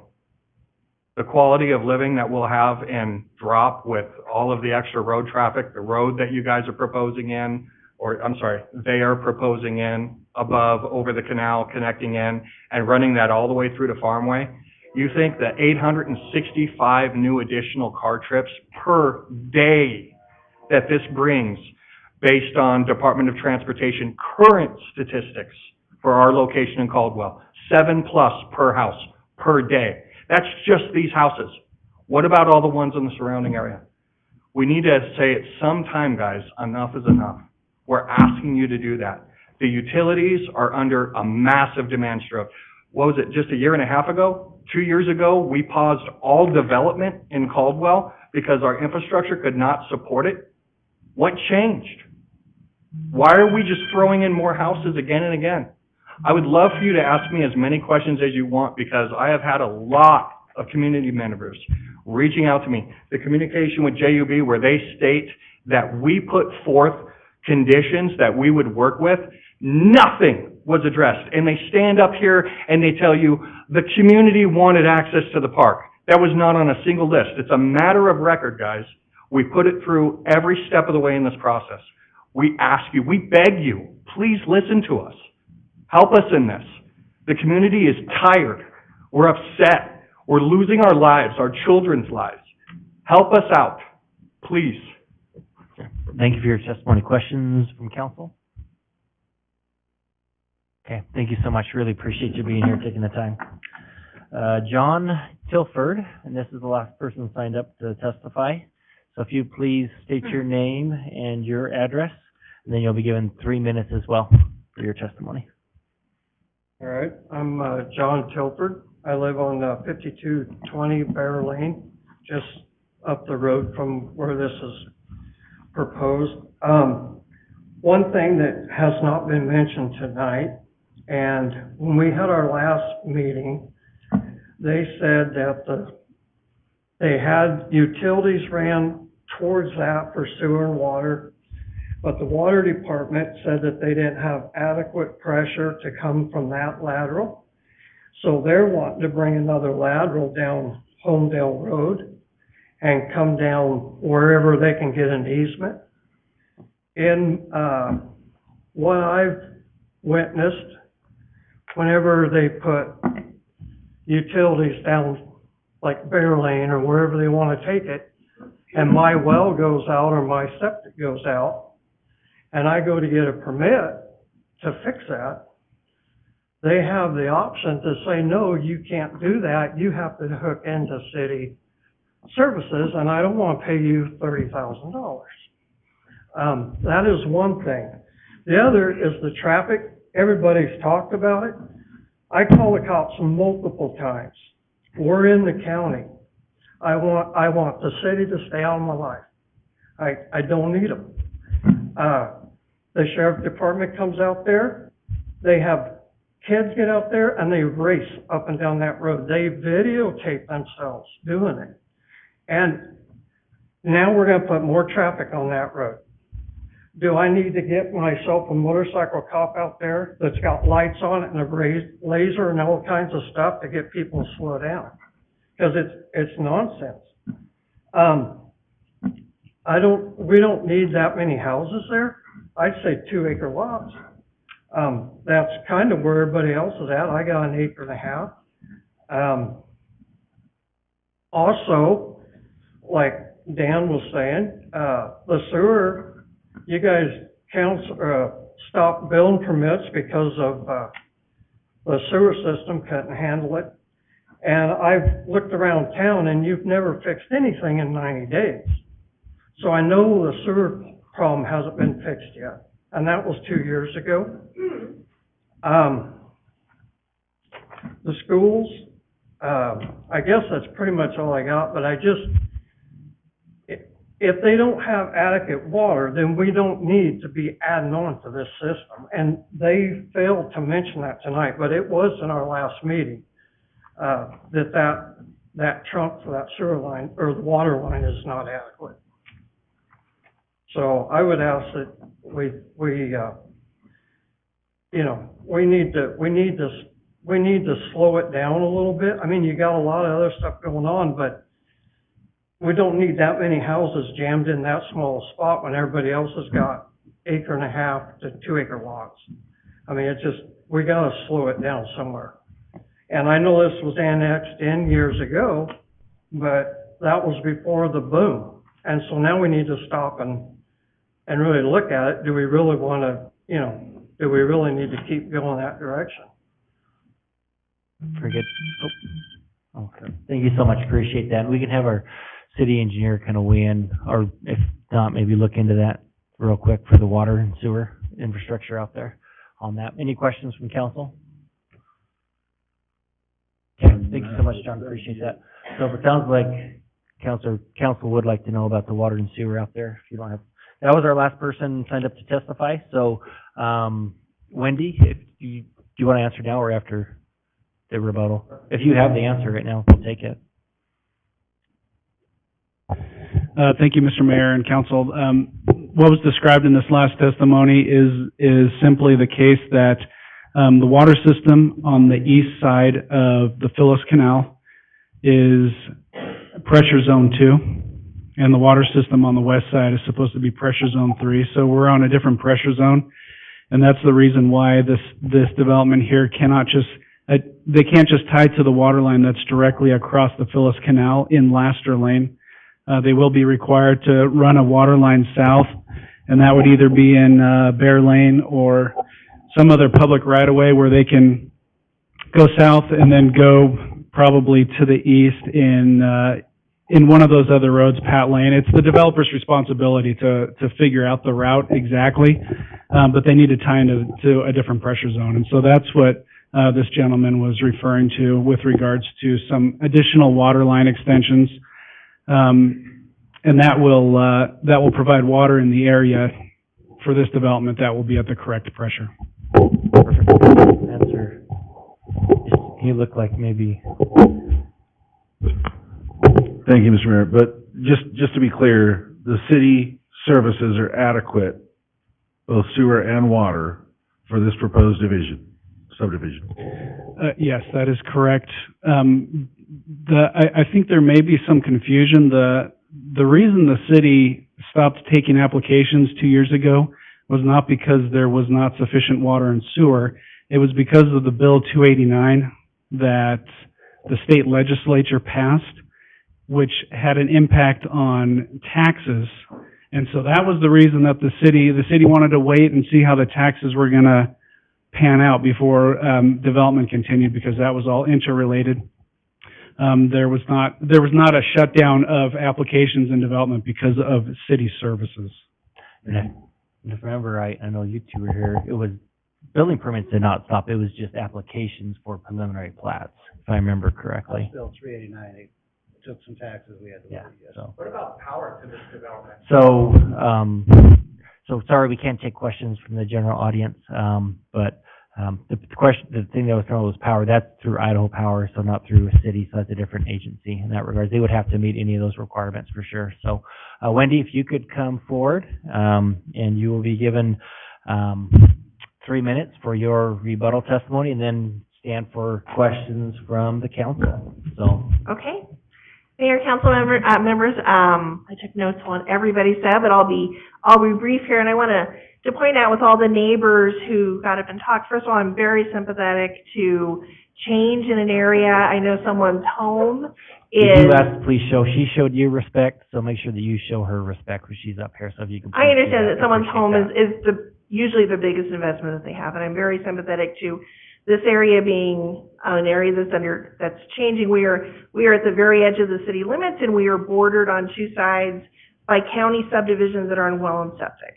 So this is a different type of development where you have urban services, but I think we definitely meet the intent when this property was annexed into the city of Caldwell and given low density zoning. The vision was for this type of development to happen in this area. We are next to two existing county subdivisions. So I think that's where we have neighbors at, and why,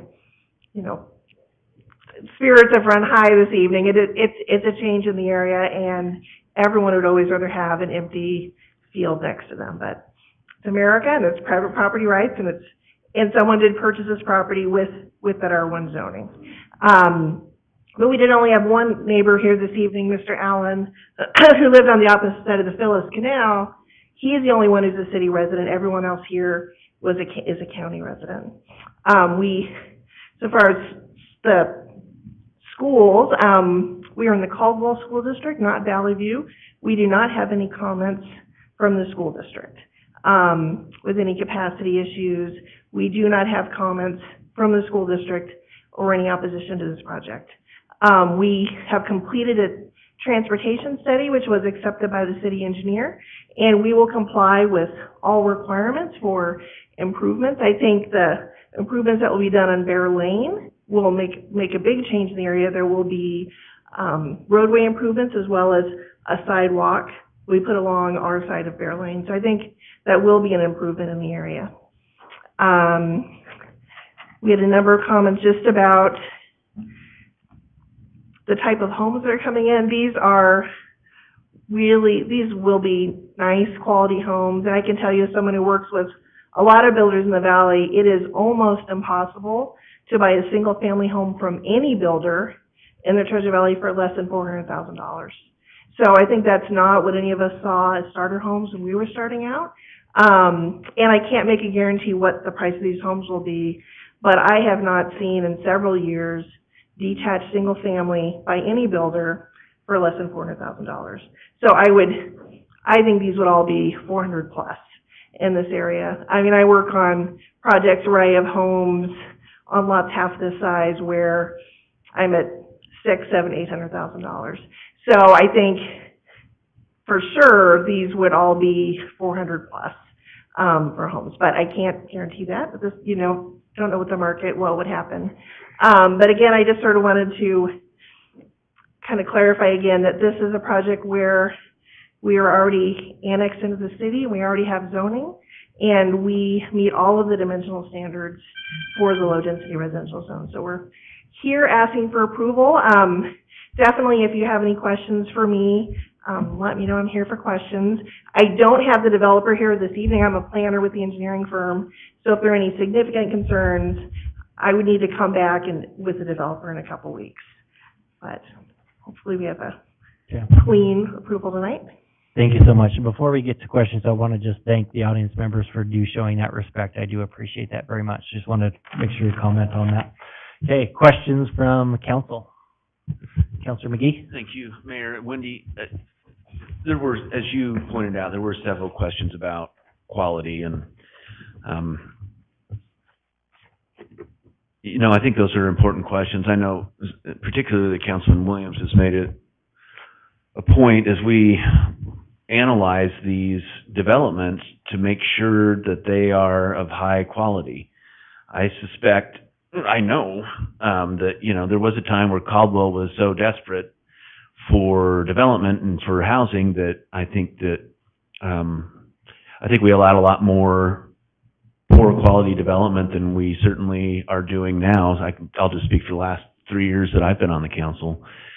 But that quality question does linger out there, and I'm sure that you deal with this, I'm sure you have to answer these questions, but can you be a little bit more specific? I did hear your comment about being 400,000 or above, and certainly that, that's still a lot of money for a house. But talk to me, can you give some specifics or some more reassurance about the quality of the homes that are going to be built in the subdivision? Mayor, council members, if I can go back to my presentation, if you can help me go back to, I was going to go ahead and show those elevations and show some of the indicators that are in more expensive homes. And a lot of this, why homes are more expensive than they used to be, it's not, a lot of it's the market. Land is much more expensive than it used to be. Infrastructure is much more expensive than it used to be. Building materials are much more expensive than they used to be. And you cannot sell a $140,000 home the way you could 15 years ago. You cannot make a profit. So that really, the price of land, the price of construction, the price of building materials, more than anything, has brought housing prices up. And that's the market. And it's sort of and I think in some ways, it's unfortunate that we don't have more of a mix of entry-level homes in this valley. I think it's a piece that we need. That's not the piece that we're providing. These are not entry-level homes. These are really a step up, probably with assistance from parents. So if you look at some of the indicators of what makes a home more expensive, if you're looking at a variety on the roof lines, where you've got different angles in the roof pitches, when you're looking at a variety of building materials, when you're looking at the number of windows on a home, these are all indicators of more expensive homes. When you look at this keeps going back.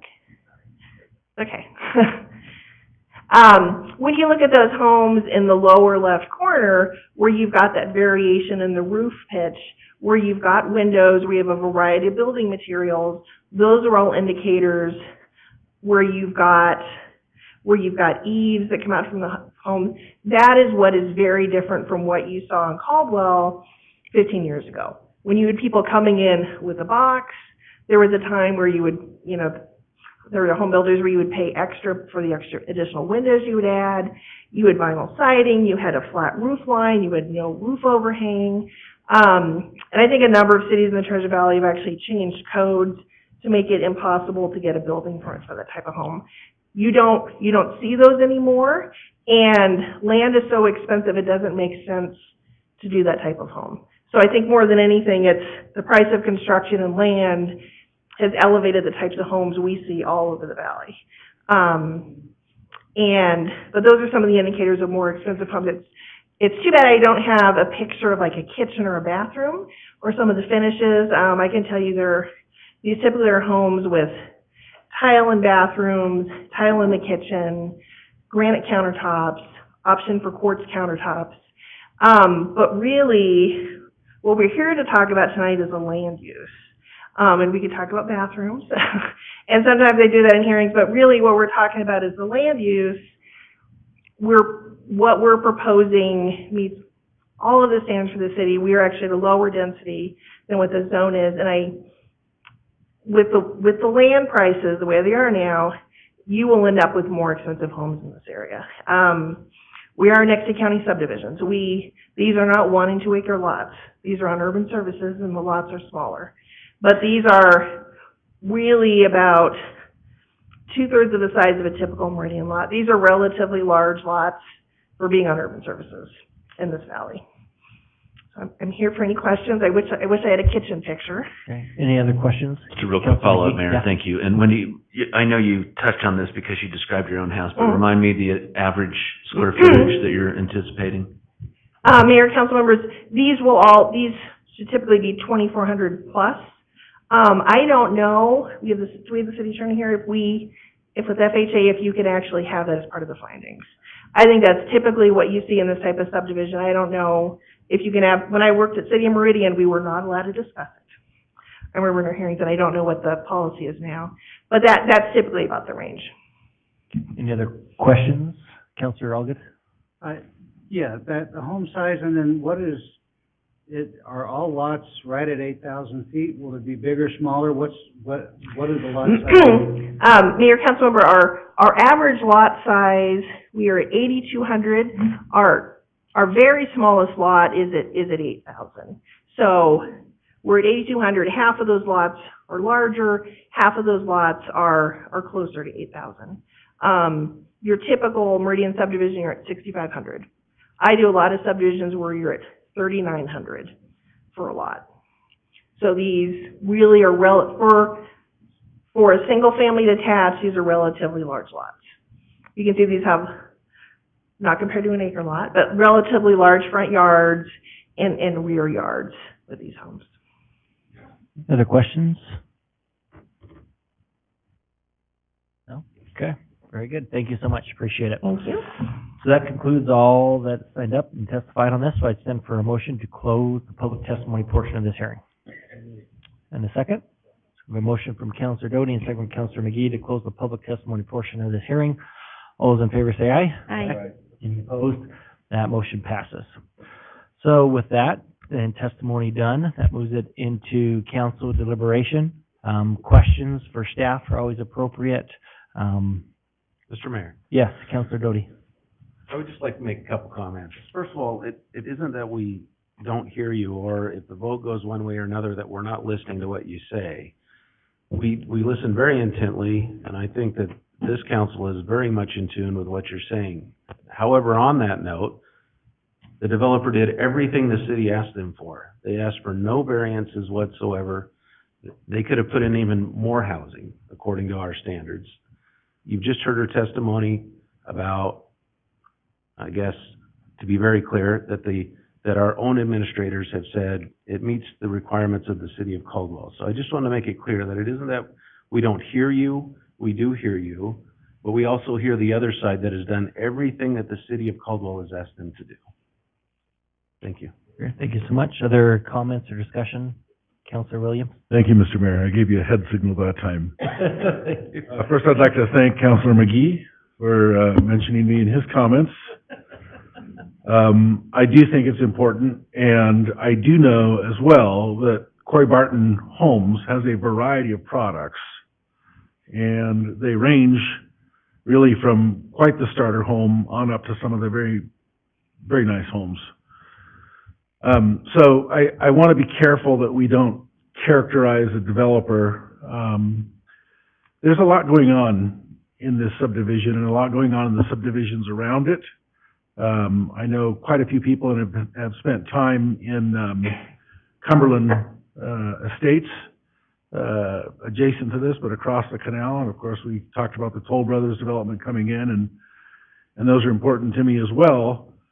So I think it's right to understand that the product that's being proposed here is a product that more closely fits those adjacent subdivisions not something like West Valley subdivision, which is across 10th and was mentioned in one testimony, and a whole different kind of development, a whole different style of home and density and so on.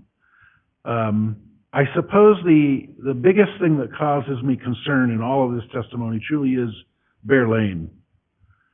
And I've traveled up and down Bear Lane frequently, and there is some concern about infrastructure on that. So I'm going to ask Mr. McDonald, because he loves to be thrown under the bus in all of these, and he still has the microphone, so it was either him or the attorney that I asked a question of. But Mr. McDonald, can you tell me what our plans are for Bear Lane?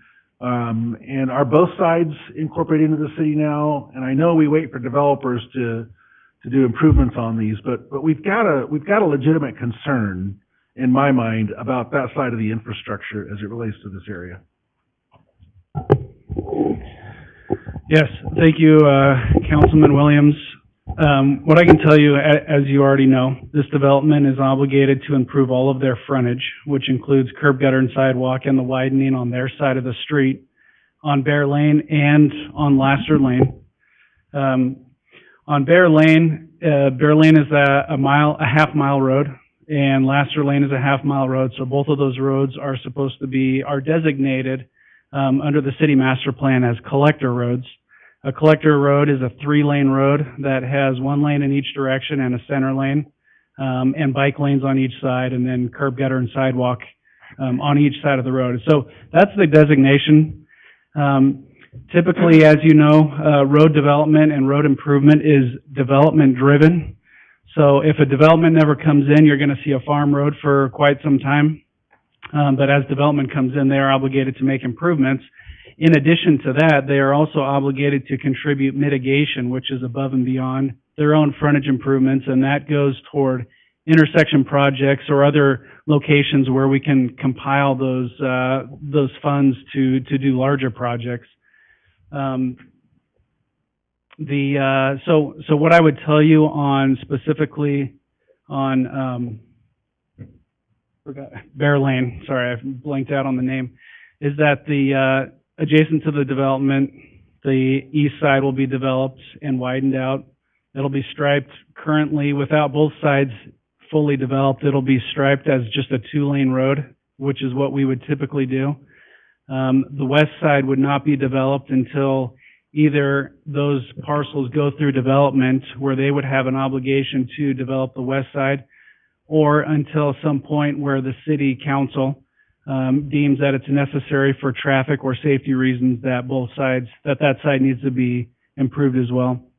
And then when that side would be improved, that would be something that would be coordinated with the property owners and worked out that way.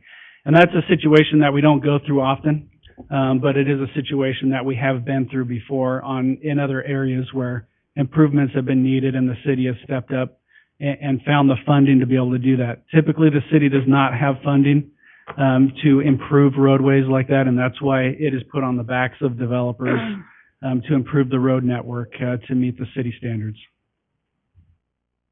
And yes, Councilor Alden. Yeah. Question for Mr. McDonald.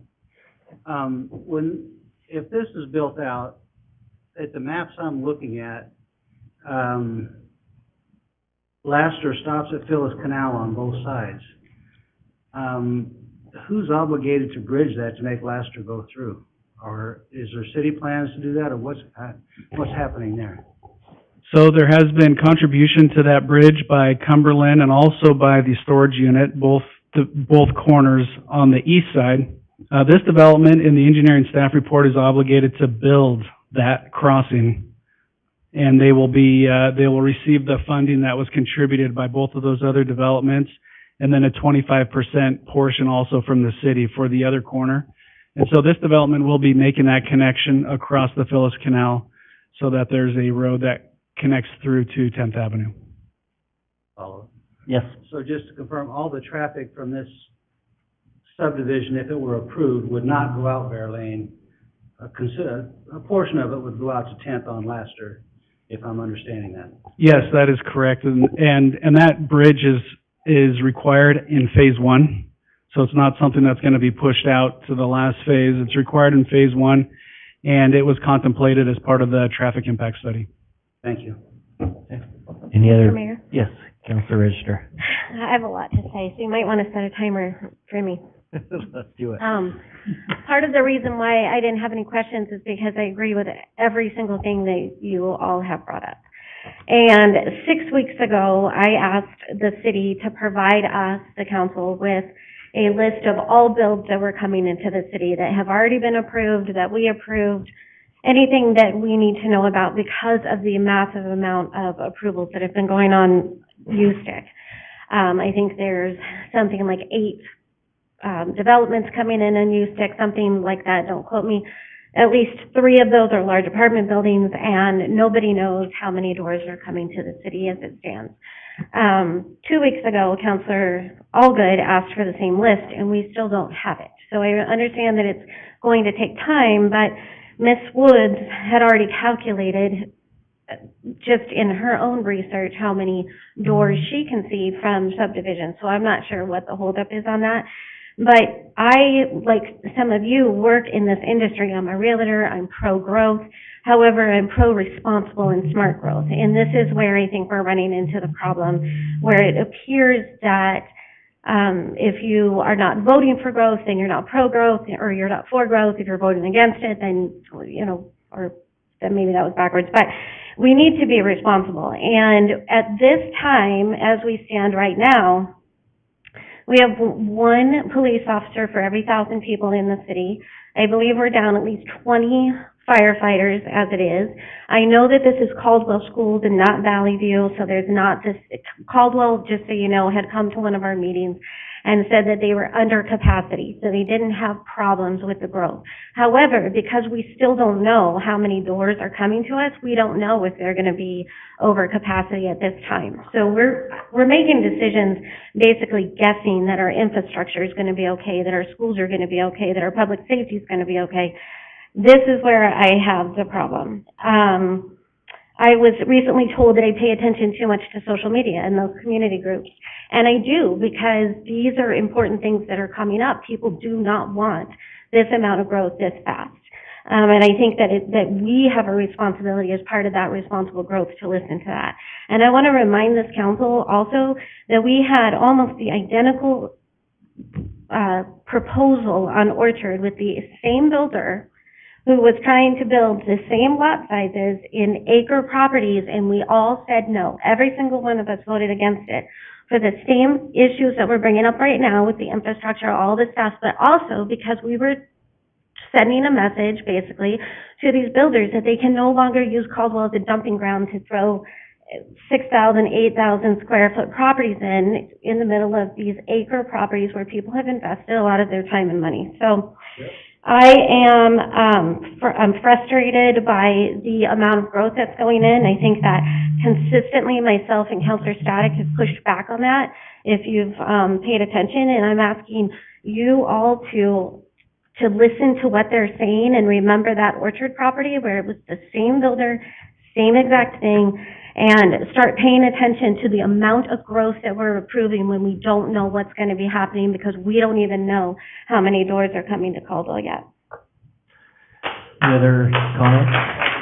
So Sam goes for this. Thank you so much. Appreciate it. So any other discussion, comments, questions from council?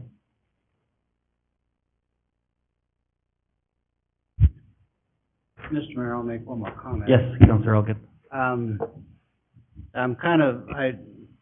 What Councilor Doty said is absolutely correct. These people have met the requirements placed before them. I also agree with the audience in that this particular location is not a starter home location. This particular location is surrounded by more valued property, nicer properties, and that causes me concern. I don't want to mix that. I'm familiar with Cumberland on the 10th Avenue side. I've seen the houses on the Bear Lane side. I know what's going in the piece across Phyllis Canal. So my concern, the thing I'm struggling with sitting here today, is I would approve this. I don't know what I'm gonna do yet, but, it's not a starter home place. And if I have the idea it's gonna be starter homes, it's a no vote for me. I'm mulling that over, trying to figure out what I'm gonna do here. Anyway, I just wanted you to know where I'm at. Okay, thank you. Any other comments or discussion or questions for staff? Mr. Mayor? Yes, Councilor Register. I also just want to point out, kind of going about what you're saying, that, I think that even with this development, because of the one on Orchard, we've already told this particular builder that if they're gonna be in acre properties, they need to have acre properties. I think that's important, and the message wasn't heard. So if he wants to come back with acre properties, I think it's great, regardless of who the builder is. Hold on. So, Councilor Williams? Mr. Mayor. Yes. I think the notion that a 2,400 square foot home is a starter home is probably not in the thinking of most people. I've got a young family yet, and I don't know any of them that are starting out in 2,400 square foot homes. So there is, I believe, a mischaracterization about what these homes are, and yet I'm still struggling with the lot sizes, because there is that thought in the back of my mind of what we have said, and because of the proximity to where we're at the same time, we've said before too, what other development could come in here? And this is meeting all of the standards that the city has placed. And so, like Councilor Allgood, I'm quite torn here. I could vote either way, and I'm really not sure what I'm gonna do yet. Mr. Mayor, I just want to address, as a realtor, I noticed that some of those elevations were two-car garages, and typically with a two-car garage, they're not 2,400 square feet. And I'm not saying that they can't be, but unless you can bring forward an actual plan and the square footage, I don't know that that's realistic, unless there wanted to be some condition that these houses had to start at 2,400 square feet or something to that effect. But typically with a two-car garage, you're looking more at like 1,800 square feet, something like that. And I think that we also run into, we've had this discussion before, where we have multifamily developers coming in and saying these are going to be affordable, and then when we ask them what they're going to be charging in rent, they don't know, so there's no way to tell if they're actually going to be affordable.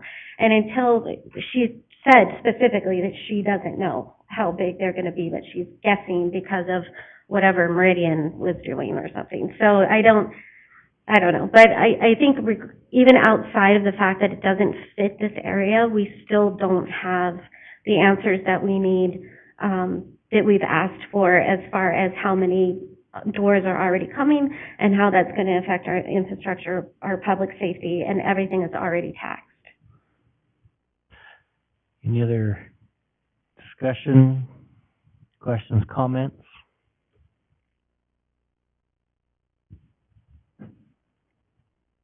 Well, I'm still struggling, sir, and Councilor Register doesn't help any at all. But I really would like to know what the square footage of these houses are gonna be. I mean, that would be helpful to me, because Councilor Williams is, a 2,400 square foot house is not a starter house. But we don't know for sure what the size of these houses are gonna be. And that does, again, and I am a firm believer that this is not a starter subdivision. I mean, not in my point of view, not the place for a starter subdivision. Is there anything in the application that indicates the estimated size of the homes? He's looking that up right now, so. Can I say something real quick also? And the fact that we don't have the information yet is not a reflection on our planning and zoning department. Prior to this director, nobody had kept track. And so they're trying to figure it out. And I completely and totally understand that. So please don't take my comments as a attack to you. I'm just saying that by not having that information, it's very difficult. This director's been fantastic. So just so you guys know, very communicative and helpful to me. So that is definitely not a thing with you. I just hope that in the future we keep track and then we don't have to question this so much. Nothing that, so, yes. Would it be possible to delay a decision for 2 weeks and have the developer tell us what size houses we're gonna have? So, yes, we could do that. So public testimony is closed, but they could provide that information to staff, and you could continue this to the next city council meeting on July 5th. They could provide that information to staff, which could provide that to you, in regards to that specific question on that. Mr. Mayor, I don't disagree with that so much, but the issue is still the same. That regardless of the square footage of the homes, they've already stated the lot sizes. So the lot sizes are still only going to be 8,000 square feet or whatever it is. So he could put an 8,000 square foot home on it, but then it's still the same problem, right? As far as what we were looking at, as far as does it match the area, but then also, again, with the infrastructure, public safety, the schools, all that stuff, until we know. I personally think we should put everything on hold until we have the list, but that's just me. But the lots will still be the same size. Mr. Mayor, Yes, maybe I'll Councilor buy a Moody. little bit more time for staff, and I'm looking at Mr. Waterman for a moment. I just want to make sure, I don't disagree with what Councilman Allgood is suggesting. When you made a comment earlier, and I just want to make sure that we're on solid ground here,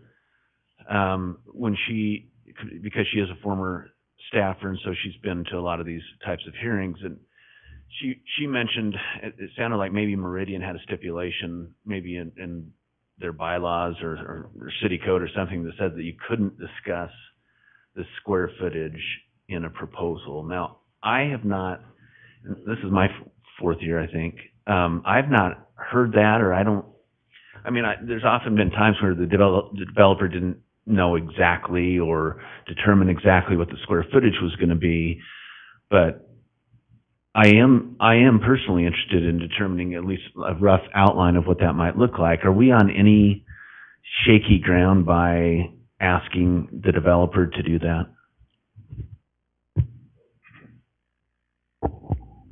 So, Council, the Fair Housing Act prohibits discrimination for any of the following reasons: race, color, national origin, religion, sex, familial status, and disability. The only thing I can think that could be referenced there, and it was a reference to the Fair Housing Act, and maybe that was a misstatement. I'm not sure, but there may be an instance in federal law somewhere, some case where some governing body was intentionally reducing the size, the square footage of a house to try to limit the types of families that could live there. Maybe that is the onus of that. I don't know. It's just speculative, but I'm not aware of any prohibition on discussing the ultimate square footage of a house in the context that it's being discussed now. Yeah. At least not under the Fair Housing Act. Yeah, and I might just add Go a ahead, little Mayor. there too. So I think, and each city has their city attorneys, and obviously they all have kind of differing opinions. And so some cities will say, don't talk about this. Others say, don't talk about that. Kind of boils down to a little bit of a slippery slope. You know, how detailed are you going to get? Are you going to tell them, you know, what color do we want the houses? We wanted this exact square footage, this many bedrooms. So I think that's more of it, is some cities try to get away from those, what they call those slippery slopes of, are we going into really, does that matter as much as just the overall allowed use of the property? So I think that's where some cities try to defer or get away from kind of those types of answers and questions. So in that regards.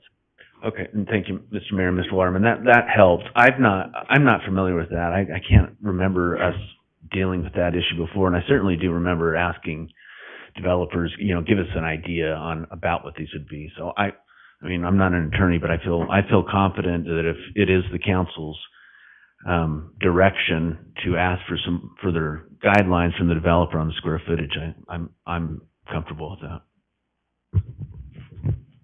Great, so it's kind of, you know, up to the council. So we can have a motion for continuation for 2 weeks. You can have a motion either way for approval or denial. more discussion, so it's kind of up to the council in which direction you want to go at this time.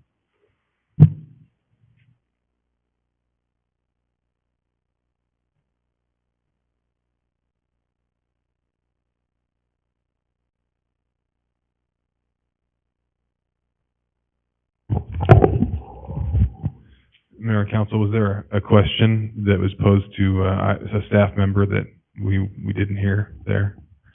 I don't think so. I don't think so. I think the question was being asked, you know, what was the approximate square footage? And I think we're trying to determine a number. You know, Wendy gave us an estimation.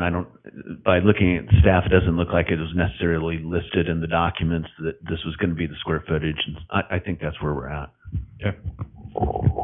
Mayor? Yes, Councilor Allgood.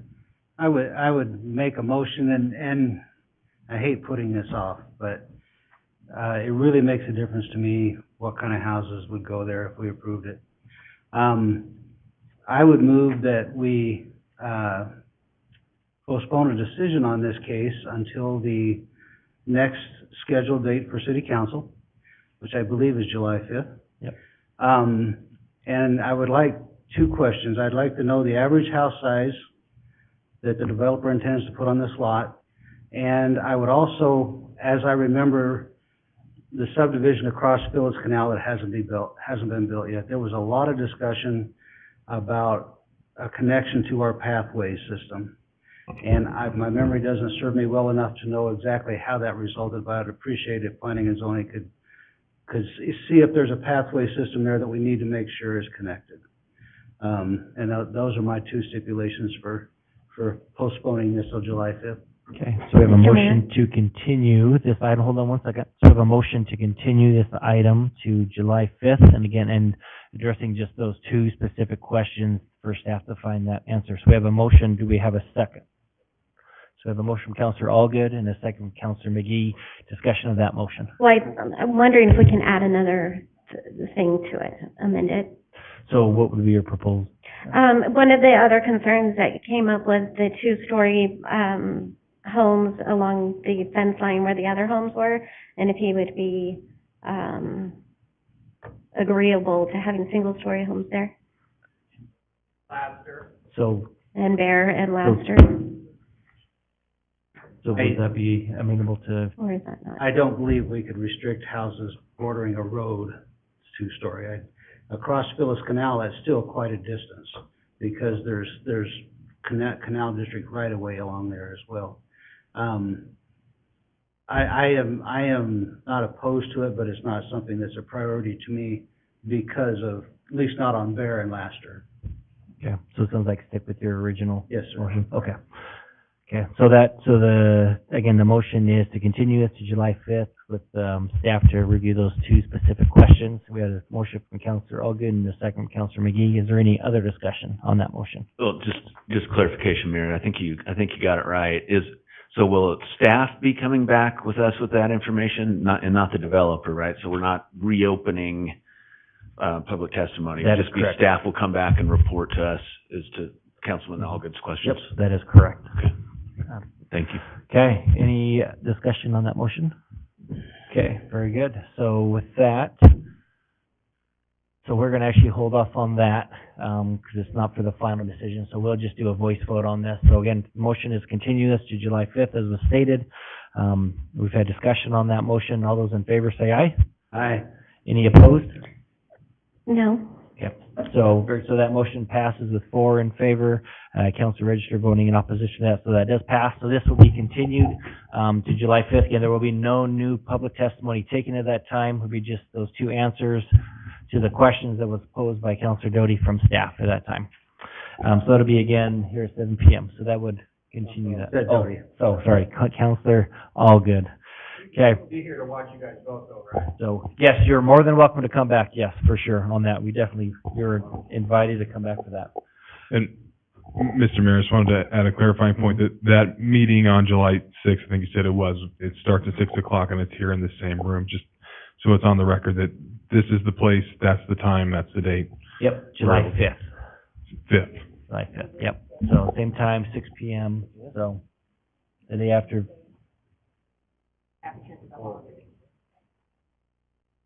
Oh, so it's July. July fifth, the meeting would have been July fourth, Oh. the fourth is a Tuesday, so it moved to one day. Okay, so yes, July 5th is the day on it. Okay. Okay, so that concludes that for this time. So we are going to take a 10-minute recess and come back with our next scheduled item. Gentlemen, thank you for your time very much. Thank you for coming. Dana, thank you for reminding them about Orchard. What's that? I don't need it. Oh, it shut off, I just turned it back on. Well, I'm over here with my hands sitting on it. But these guys are too close, so I can hold that.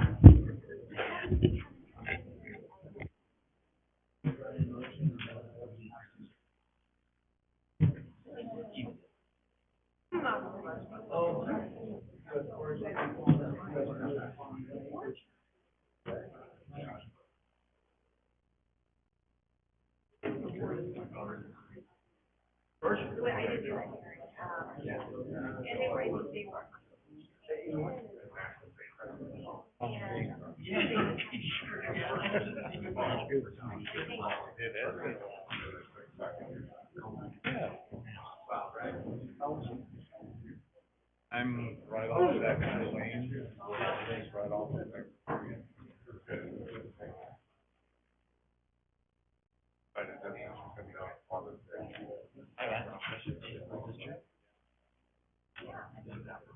Oh, yeah. She would call, so I do. Yeah, yeah. But the question needs to be. Hey, John. But it needs. Oh, the rest of them. Okay. Yeah, it's, I had planned to sign in and be able to talk, but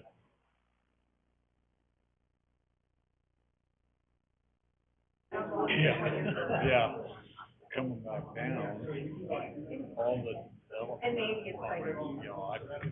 I put all the roads, 2027.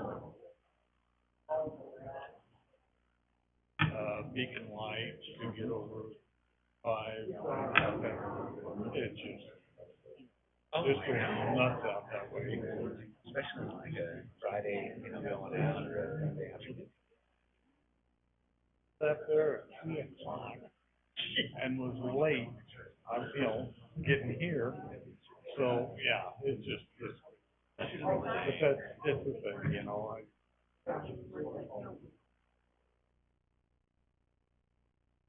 exactly where you're at. Yeah, we've got 5 acres. My home is 42.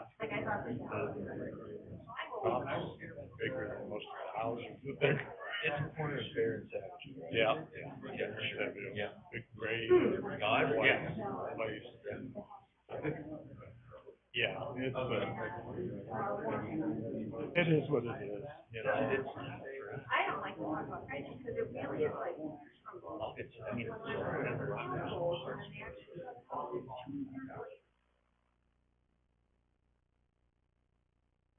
Yeah.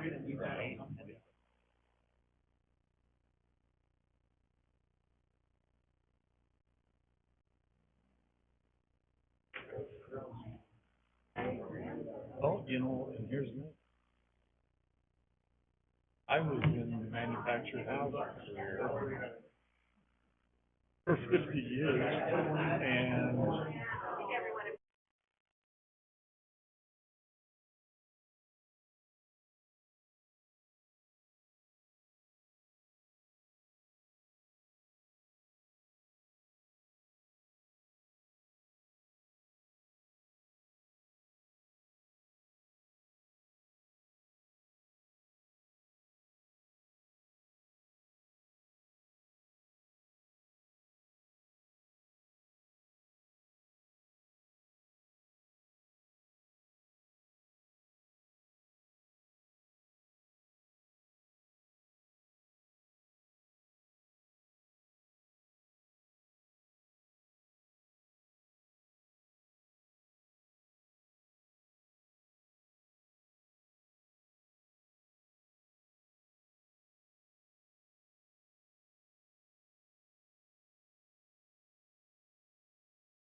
Okay, we are back.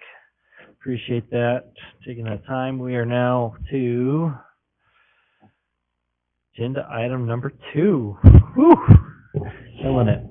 Okay, so this is a time extension request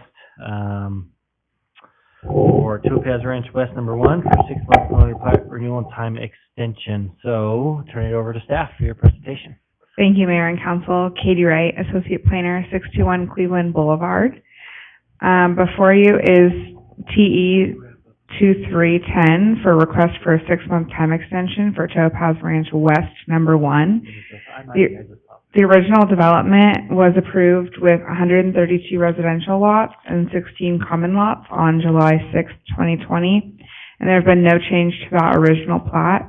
This project was granted a 1-year administrative time extension, May 27th, 2022, which recently expired in May 2023. They were close to completing all of the improvements for the subdivision, but the applicant is requesting the 6-month time extension due to weather delays. Thank you, and I stand for any questions. Thank you, that was quick. Sorry, I was trying to get a little, took some medicine, trying to get some food in me.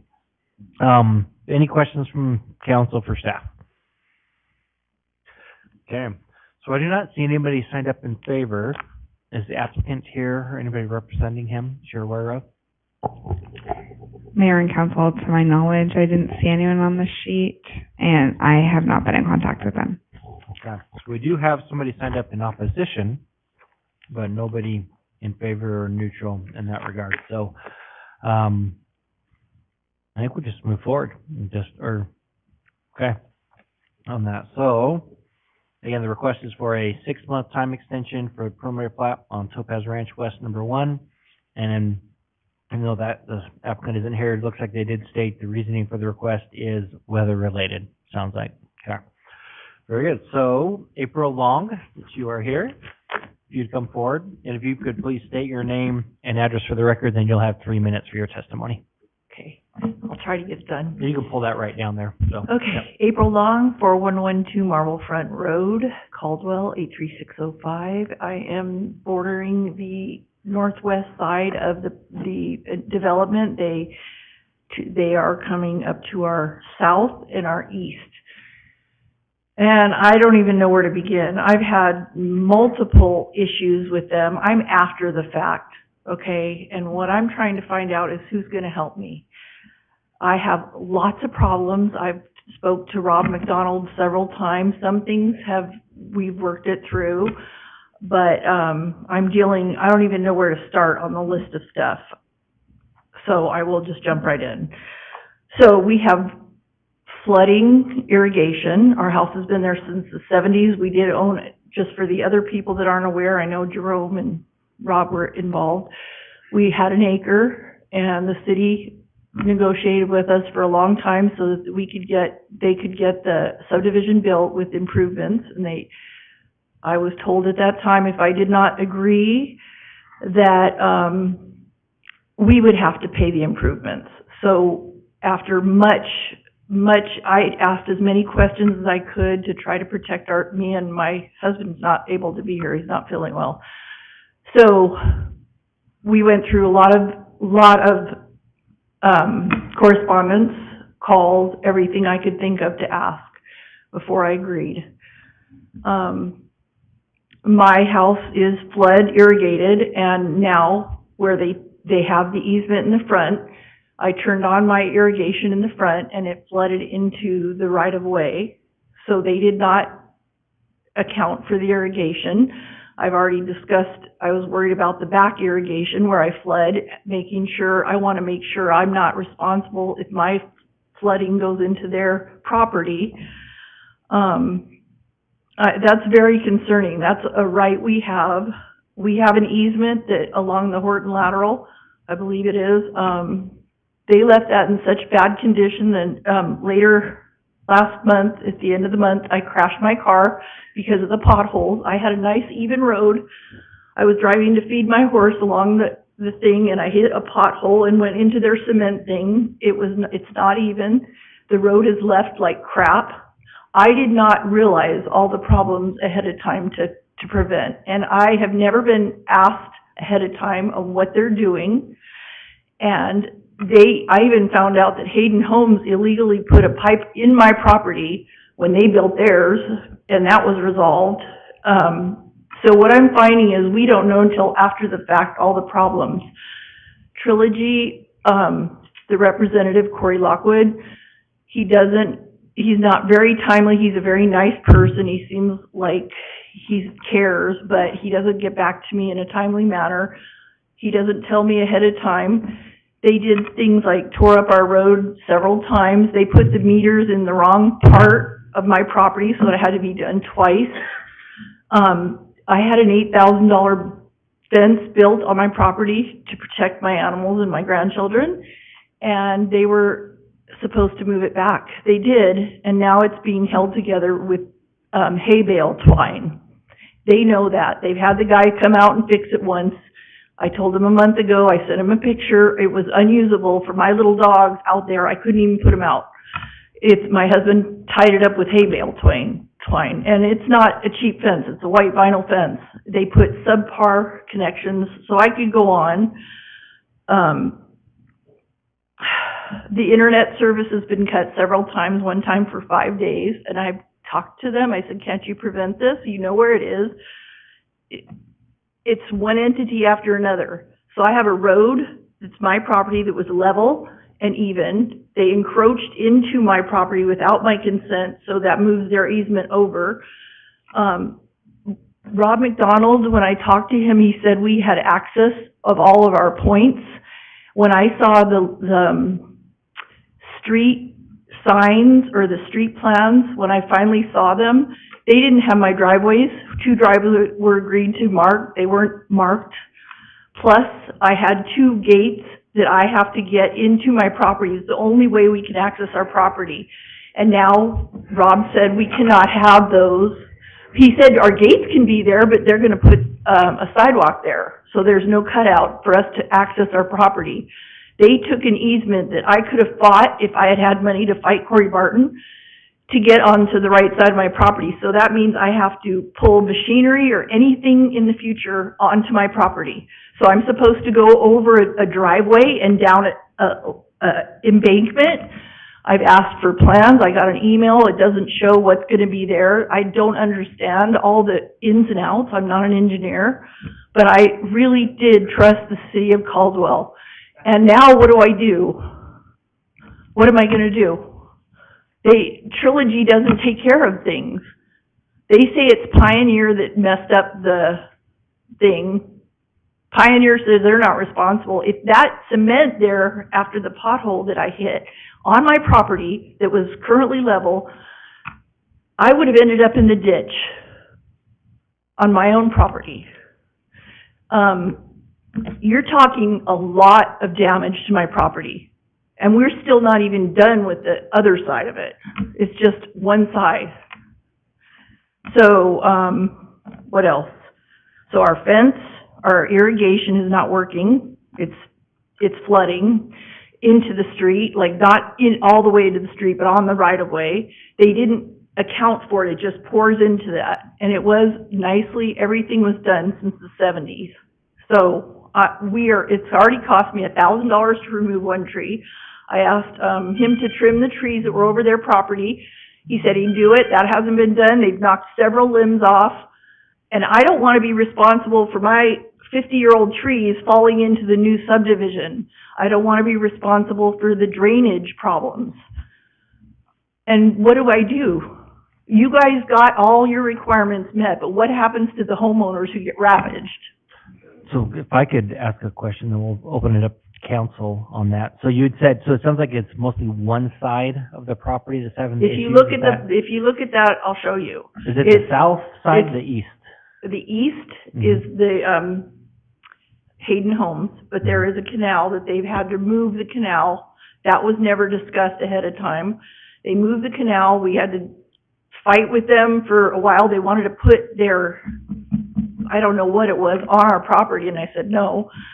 So they moved it into our property. They moved it over, so our easement goes another few feet over there, plus that they left the road in terrible condition.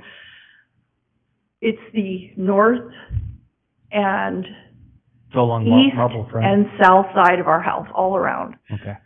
So do you have the plat by chance, Katie, that you could pull up that shows the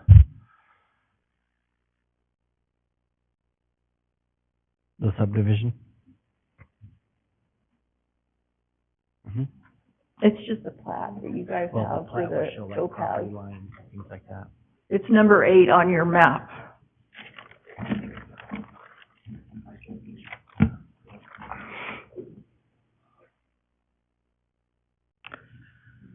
And I'm sorry, my voice is shaky, I know.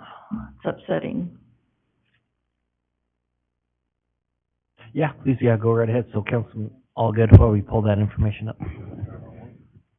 So I'm looking on your property, Yeah. at your property on Google Maps, but it doesn't show the subdivision on Google Maps as Tillfield. Are they built out? Are the houses built? No, they are, I don't know what this is even for, because there's no way that they're gonna be done in 6 months. They don't even come out very often. When they do, they're out there a lot. And I don't even know what this meeting is for. Is it still field or roads in, or what's in? It's just the, grading, basically. Just the grading on, they've got the streets cut out with dirt. But, I don't know, it doesn't seem like very much is done. So this meeting, so this is their time extension request, so they have to have the subdivision completed within a certain amount of time, roads paved, things of that nature. In 6 months? So it's an extension of 6 months Oh. to finish the subdivision, so that's what they're requesting. There's, time I don't know extension. how, it's been like a year and a half since they've been broke ground. I don't even know. And the weather conditions is not true. There's been plenty of nice days they're not out there.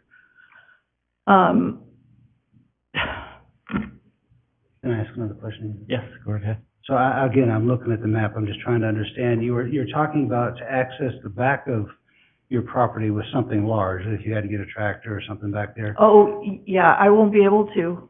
Is that because they're going to build right next to your property Yes, line, or was they're it- actually taking out a couple feet of our back fence. We have a canal through our property, Right. so Hayden Homes gave us a bump out extra so that we could access behind our barn. I have been taking care of this property and our landowners. If I had researched on the left side where the easement is, or on the right side, I'm sorry, there was an easement that I was told, but it was unwritten, which in the 70s, they didn't write down the easements. Okay, where are you at? Right here, right? Yes, Yeah. yes. Can you zoom in over here? That's my whole property right there. And maybe show like the 2013 aerial and then the current one?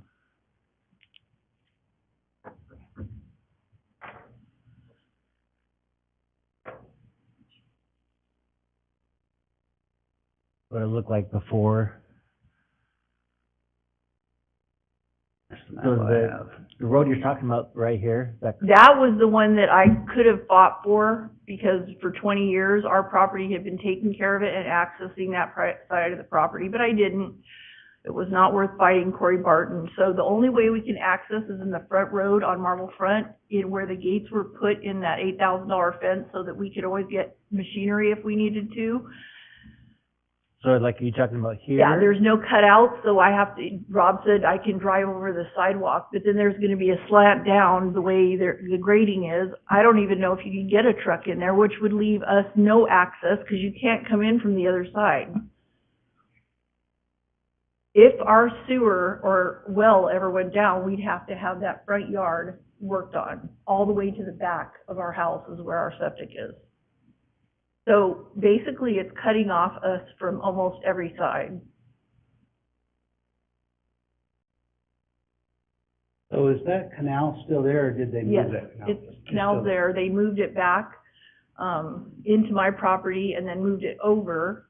This one here? No, the canal on the middle, that goes through my property. I own that property. So they moved the head gate back into the right of way. We had, I mean, I could go on, but some of the stuff's already done.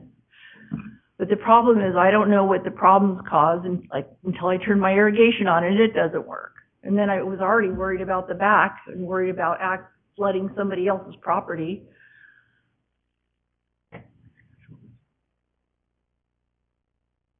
The majority of the issue seems to be from like this here, is that correct? Where this was, the property line's there, but it was, Yeah, but that's done. They already said they wouldn't give me an extra 10 feet so I could drive my car on the side of our house. So they didn't do that, and they've already got their plat done. But that I can't access in the front, I can't access in the back, I can't come over to the side, there's no way to cross over the canal to get to that side. Rob knows this. And we see the more current map, the one with the groundwork done.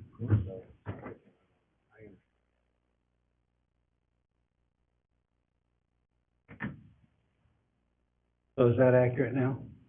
Yeah, except they've moved it more. I can't tell. No, well, I think those are shadows because our trees are pretty much cut along the, those 50-year-old maples were cut over the easement.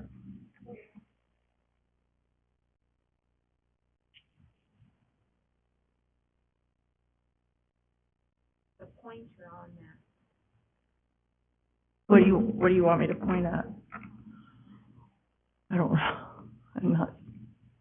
you said there was some flooding that was occurring? Yes, okay, so I have a head gate in the back of my property, but it runs alongside of the right side of the canal. It goes into the front and the back side of my yard. It doesn't cross over my driveway. Now it is in my driveway and it's leaving a big mud puddle all the way through my driveway, all the way into your easement. So your easement, so what, Your easement that you guys purchased, your right of way, not easement. Okay. Isn't that an easement? A right of way? so is that right, is that what she's talking about, Mr. McDonald, do you know? Okay. Yes, it's flooding into your right of way that I owned the property before, and when they moved it, they didn't account for my flooding, which these things I don't know about, and they probably don't know until the water gets turned on. Mr. Mayor? Yes, Mr. McGee. I'm just gonna make an observation, and, we've been asked to provide an extension to the developer. Ms. Long, is that correct? April, did I get that right? Long, yes. Mrs. Long Mhm. has a list of concerns here, many of which seem pretty legitimate to me. They are. Well, If I let me, okay, sorry. thank you. I'm gonna help you out here. But the developer's not here. Right? And so while I believe what Mrs. Long is saying to be factual, what we really need is a developer here to answer some of these questions that we have. And so I do not like putting these things off, kind of like what Mr. Allgood was saying, but it seems to me that if we're going to approve an extension and we have a resident who seems to be so directly affected by the work that's going on out there, that the developer really needs to be here in order to answer some of these questions. He didn't And even so- know about this meeting. So I'm going to, Mr. Mayor, if it's appropriate, I'm gonna ask that we do the exact same thing on this item of business, and that is to move it to that July 5th meeting and make sure that the developer has notice and that the developer's here to answer some of the questions that Mrs. Long has.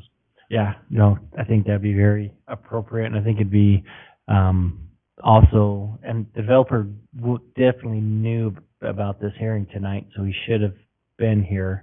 He didn't know. When I talked to him, I had, Mr. Winters, I believe, at your office, come out with Corey Lockwood, the rep, and they did not know about this meeting. And I said, you guys haven't really stopped, so what's the extension? You're still going. So I didn't know. And he said, no, I don't know about it. They both said they didn't know about a meeting. Yeah, Darren, is that right, Winters? He wouldn't have, because he's in the engineering department, this would be through planning and zoning, and it's possible that, Lockwood, is that his name? Corey Possible Lockwood. that he didn't, if he's in the construction side of it, this would be through the other, but Kent Brown would have been the one to make the application, so he turned in an application, paid money, so he would have definitely known about this meeting, so, yeah, I would say, sounds like there's a potential for a motion to continue this to July 5th, and I would say that definitely need to make sure that Mr. Brown, the applicant knows about that, and he needs to be here on that evening or have representation. Yeah. Just a question, when is their time end? So, Should they have had it completed by, or when should they complete it by? sounds like from looking at this, May 27th, 2023, so just last month. So we're beyond that. We're beyond that. Typically, if you get your application in prior to the expiration, then you're still allowed to move forward, and so. Was it in prior to that? Okay. So is there a motion to continue this then? That's correct, Mayor. I'll move that. Okay, motion to continue this to July 5th. Turning out to be a fun evening that night, it looks like. So do we have a second for that? So I have a motion from Councilor McGee, second from Councilor Register to continue this item to a time and date certain of July 5th. Again, that meeting will begin at 6 p.m. This will be a little bit down the list, so this won't start right at 6 p.m., but that'll be the time for this meeting to commence on that. So, Miss another day of work, okay. so any discussion on that motion? Okay, all those in favor say aye. Aye. Any opposed? So it does pass. So we do appreciate you being here, and we do apologize for that inconvenience. But it is appreciated that you're here for that, and so we will make sure that the applicant is well aware that he's got one more chance to be here, and then council has the prerogative to approve or deny whether he's here or not on that evening. So. Okay. Okay, and we will also recommend to him that you reach out, I would say, to Mrs. Long before that and discuss some of these issues, so. Okay, very good. We're moving along, but I don't know if we're making progress, so. Okay, so that moves us to number 3, action item. This is a request for reconsideration for case number ANN 22-22 and CPM 22-10. So I'll turn it over to staff for your presentation. Should we just move it to July 5th?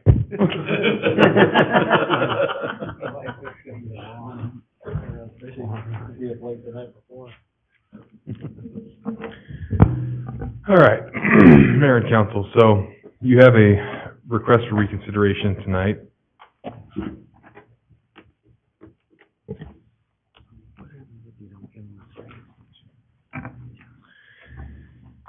It was for ANN 22-0022, CPM 22-0010, and a special use permit. You have a letter from Rockberry 88 LLC that outlines that request. As a preliminary matter, the way a request for reconsideration works is this. Under the Local Land Use Planning Act, there are procedures by which a developer makes an application to a governing body, be it, city or county, to obtain a land use approval.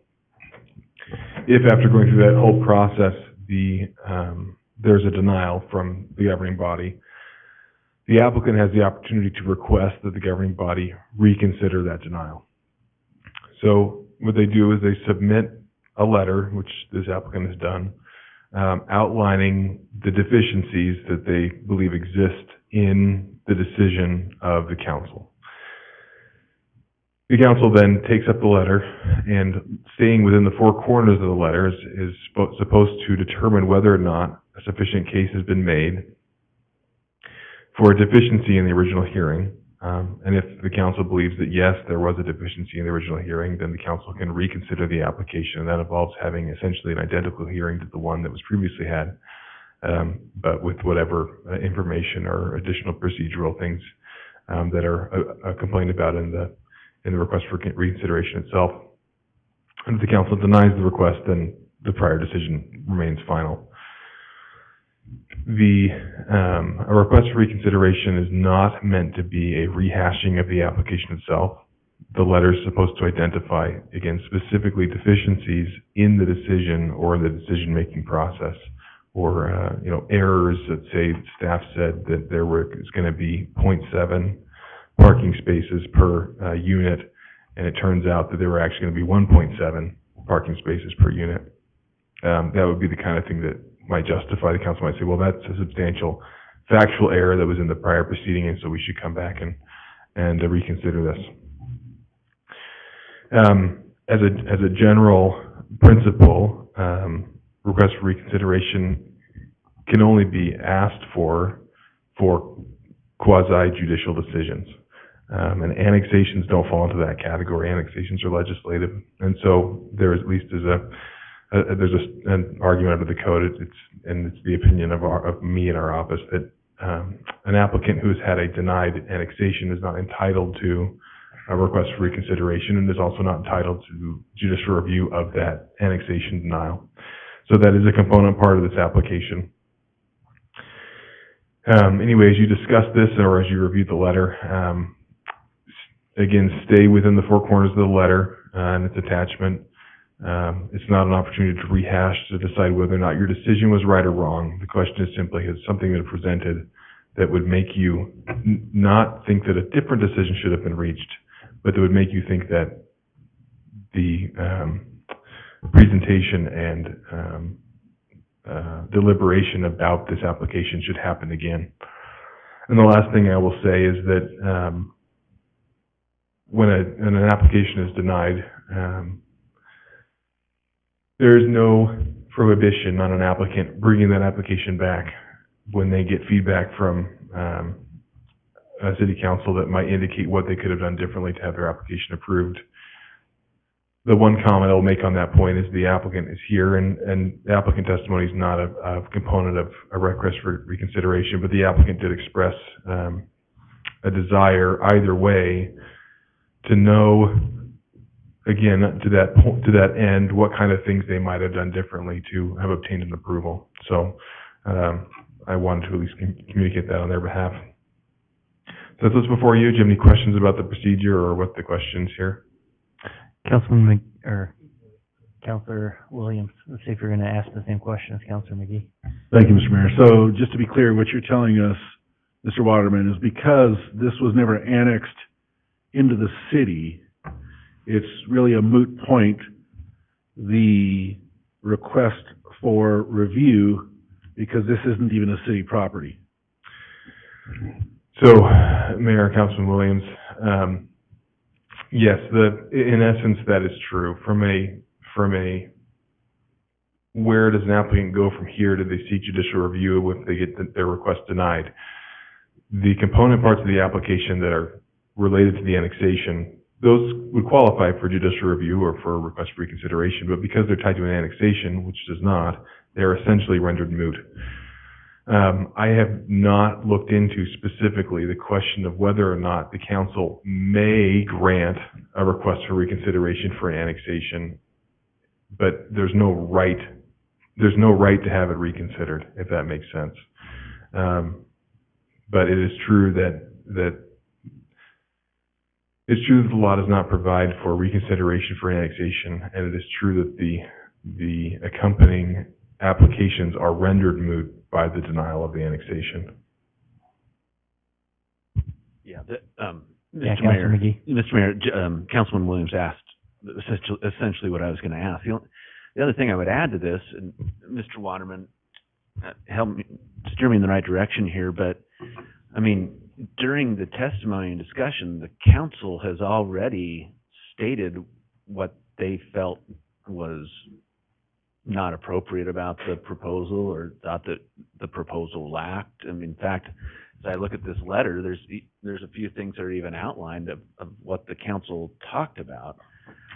I think it would be very unusual then for the council to give additional public feedback to to a proposal that's already been denied and the discussion has already taken place. Is my thinking clear here, or am I missing something?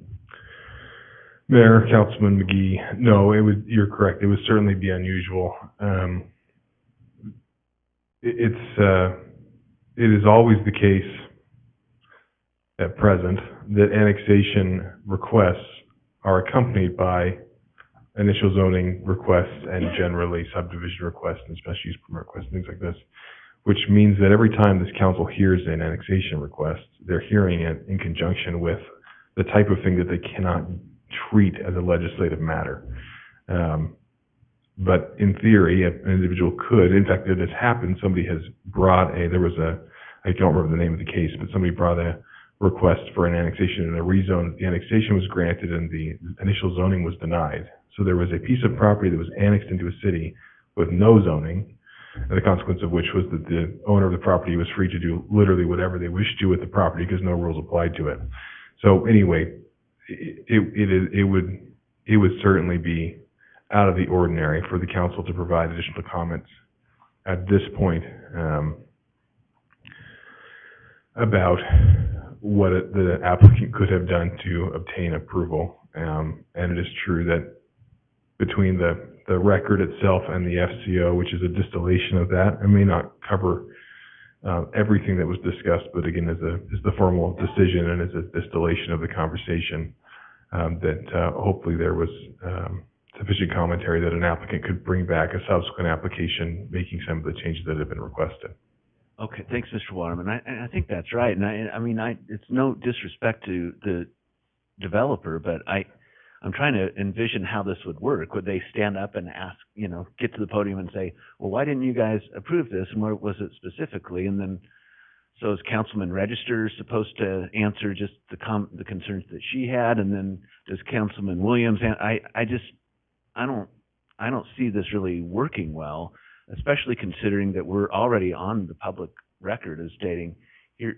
I think I kind of vaguely remember this discussion, kind of saying these are the concerns that we have. And so, I mean, and I don't mean to be disrespectful at all. It's just like we've already given the reasons, and I think rehashing those and trying to answer based on information that we reviewed when the application took place, I think would be very unusual. And I certainly would not be in favor of that.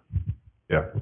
And there's certainly, Mayor and Councilman McGee, there's certainly no item on the agenda that would permit that to happen at this time. That's not an item, but again, an annexation being legislative in theory, an applicant is the way we describe a person who's going to apply sometimes. They're not an applicant until they apply.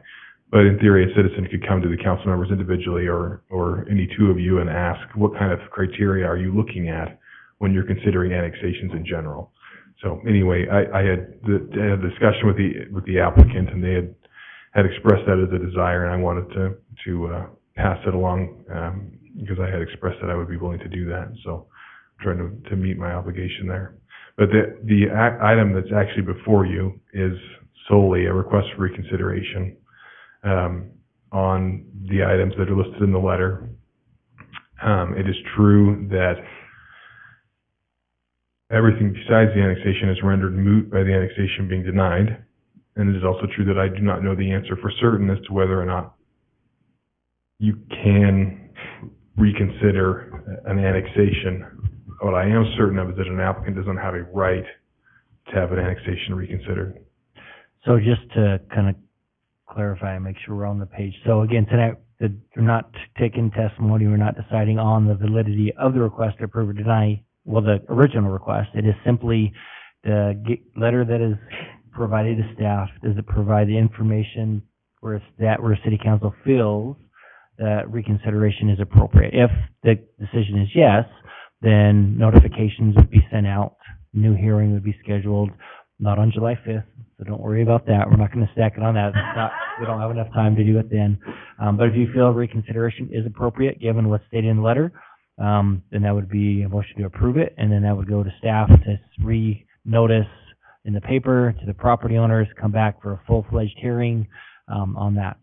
If the council does not feel that a reconsideration is appropriate for the reasons given by council, or just that it's not, the information provided does not meet the merit, I guess, of a reconsideration, and that's denied, then the applicant would have the options, and correct me if I'm wrong on this, would have the options of either a judicial review to review, that if we follow the proper protocol according to our laws and ordinances, or to submit a new application and kind of start from scratch, going through the Planning and Zoning Commission recommendation and then to City Council after that.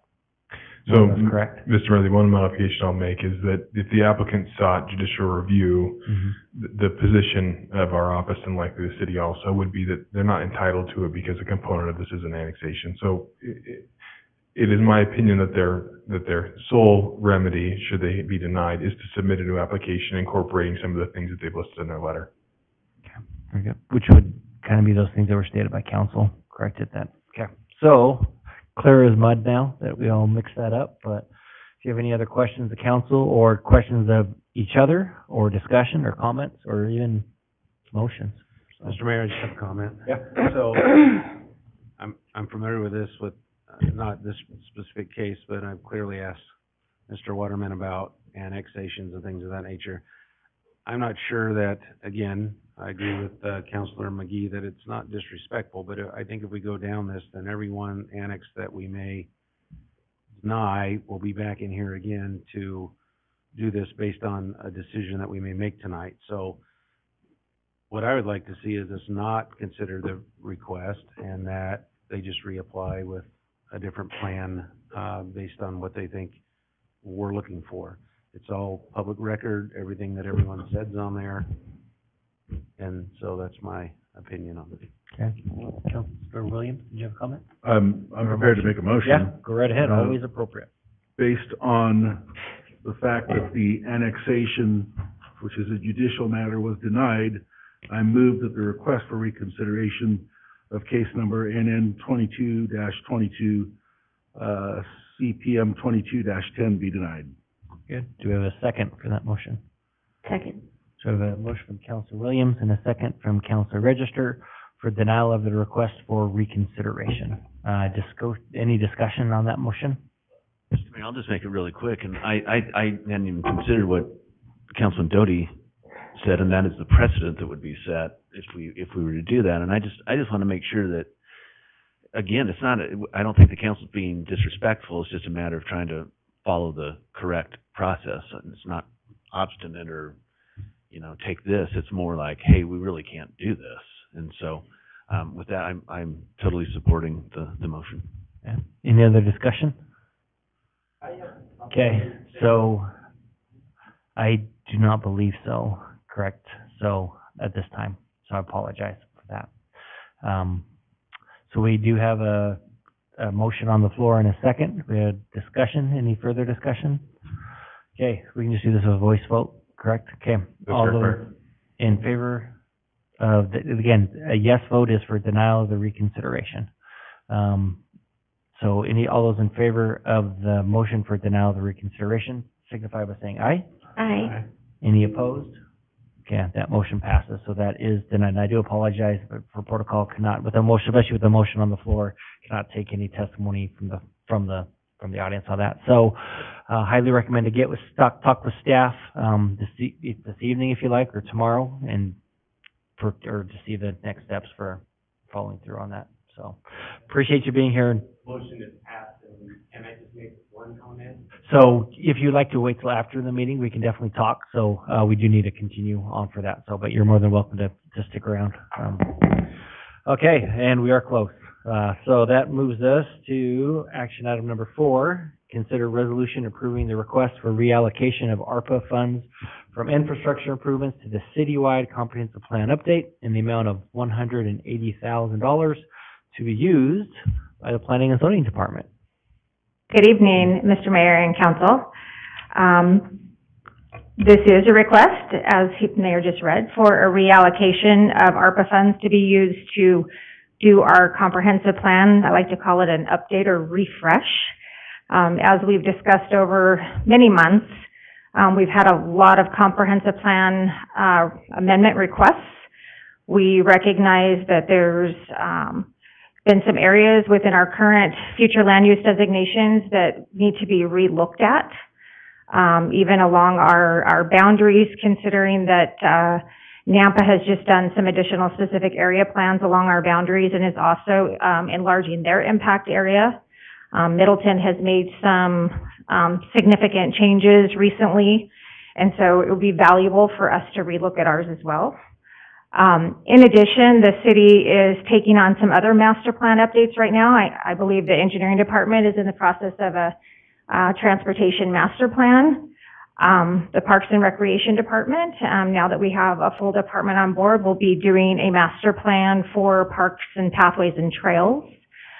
So this is an opportune time for us to really not only relook at that comprehensive plan for those land use sections, But as the conversations have unfolded about housing, to really look at our housing section, our transportation section, our parks, open spaces, pathways section, and then also look at our community design section within our comprehensive plan. Make it a little more specific as to what we want to see as people are developing in our community, since we don't have actual design guidelines in place. And it would be the goal to have whoever the consultant is, should you approve this, would be to not only look at our comprehensive plan, but provide some recommendations for zoning ordinance amendments to help us attain compliance with our comprehensive plan and moving those goals and objectives forward. We'd also like them to create a land use compatibility matrix within our comprehensive plan that we currently don't have, that will help the boards, commissions, and the council to kind of look at those uses as they're next door to each other and see what really is considered more transitional or compatible with adjacent uses. Just give you a little bit more, knowledge to have at your hip, when you're making these decisions. So we've called around and just done some brief, hey, if you were to be the consultant to get hired, what would you charge? It kind of ranges in that price range. So we went up to the highest price range because we really would like to do a complete refresh of all of the chapters to include even our population and our housing and employment projections. And really do a deep dive, like I said, into housing, also into some plan unit development, mixed use development, maybe some additional future land use designations that might be a little more compatible, like even tonight with maybe those rural estates where maybe you have another level of residential land use designation in between just the R1. So anyways, we're here to request that and hope that the council sees that's beneficial to our city as a whole. And I'll stand for any questions you might have. Very good. Thank you so much. Questions from council? Councilor Godey. So, will whoever does our assessment, so to speak, will they be able to tell us, often we see other cities get a report about, I know you're working on the doors, so I don't need to cover that with you, but can tell you how many doors you're short or you're way over. And you see that come out on news reports a lot, and so I'm wondering, would this plan cover that, or this review cover if we're short, if we have too many, and what we need more of? Mr. Mayor and Councilman Doty, yeah, it's a great question, and we have put that down in our notes to put in our RFP proposal for the scope, is for them to use the data that we've collected, the data that has come from the Compass recent housing surveys, and then also just data that they're going to do through surveys.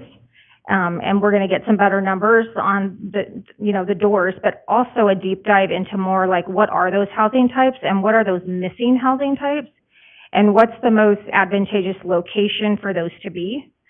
We also want them to look at commercial land that we currently have, and if there is potentially a commercial, say, infill piece that really just doesn't have good access, it's just not right, it's too small for commercial development, that maybe that does become one of those medium or higher density developments, or a mixed use development where you have a combination of residential and commercial. So yes, there will be some components of that with the comprehensive plan to help guide us to move forward. Thank you. Very good. Any other questions? Councilor Allgood? I really like what you're talking about. This is really, really what I've been hoping for. Just to add my 2 cents is, whenever you put out the RFP and get responses, please put a hard timeline on there for us so we know when we can expect this. Yep. Mayor and Council, all good, thank you. We will definitely do that. And when the RFP goes out, obviously that contract will come back before council for approval to enter into any kind of contract with a consultant. So you'll get to see those proposals as well. Councilor McGee? Mayor, I was just going to say basically the same thing Councilman Allgood said. I think that the timing seems right, to do this based on some of the questions we've had recently. It doesn't mean that, the decisions are always going to be easy, but it seems like if we freshen this approach and we update some of the things that we're talking about, decisions, I think at least the code part is gonna be a lot more clear to us. So I'm very supportive of doing this. Very good. Thank you so much. Any other discussion? Okay, very good. Thank you so much. Thank you. So do we have a motion in regards to passage of this resolution? Mr. Mayor, Counselor Allgood. I would move that we approve this resolution to reallocate ARPA funds to pay for a citywide comprehensive plan. Very good. Do we have a second? So we have a motion from Counselor Allgood and a second from Counselor McGee for approval of the resolution. And voting is open at this time. All votes cast, so voting is closed, and that motion passes unanimously. That moves us on to action item number 5, Bill number 31, ordinance number 3515, for amendments to the Chapter 12, Article 17, Section 1217.5, relating to plans for right-of-way improvements. Are you doing this one, Rob, or is city attorney?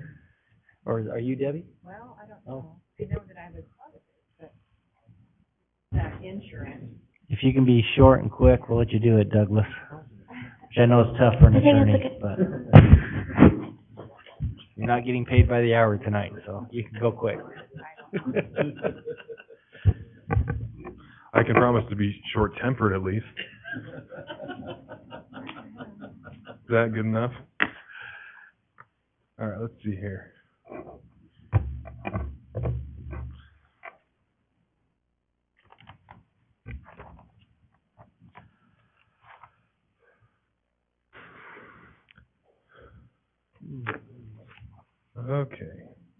Okay.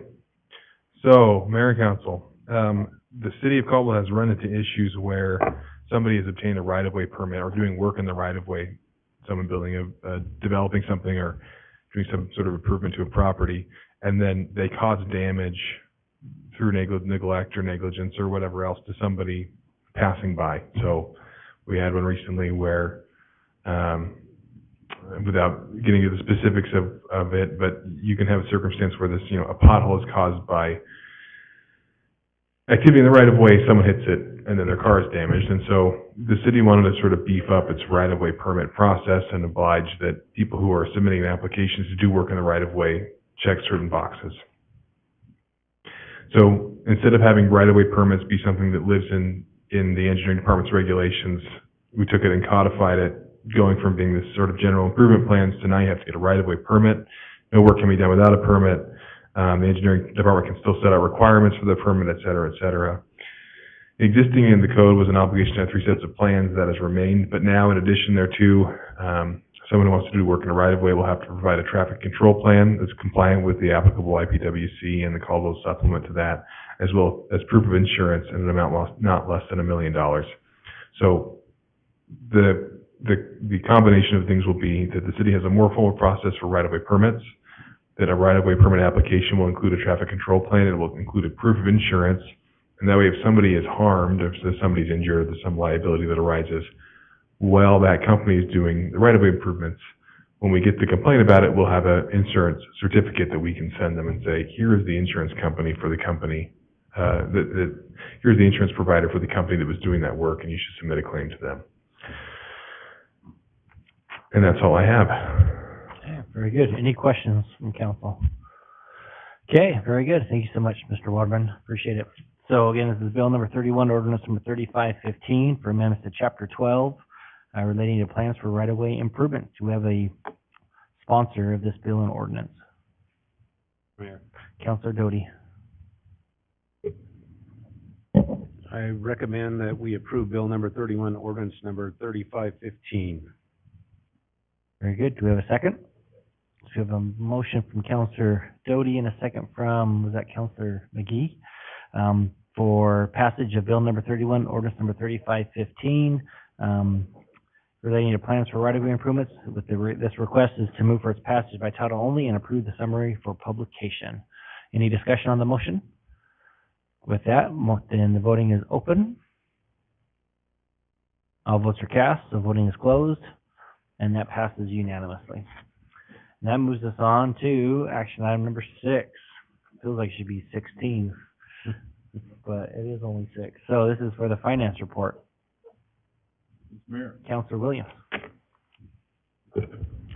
I move the accounts payable in the amount of $5,104,811.22, represented by check numbers 170305 through 170488, and payroll for the amount of $601,570.52, represented by check numbers 38697 through 38719, and direct deposits be accepted, payments approved, and vouchers filed in the office of the city clerk. Good, do we have a second? Second.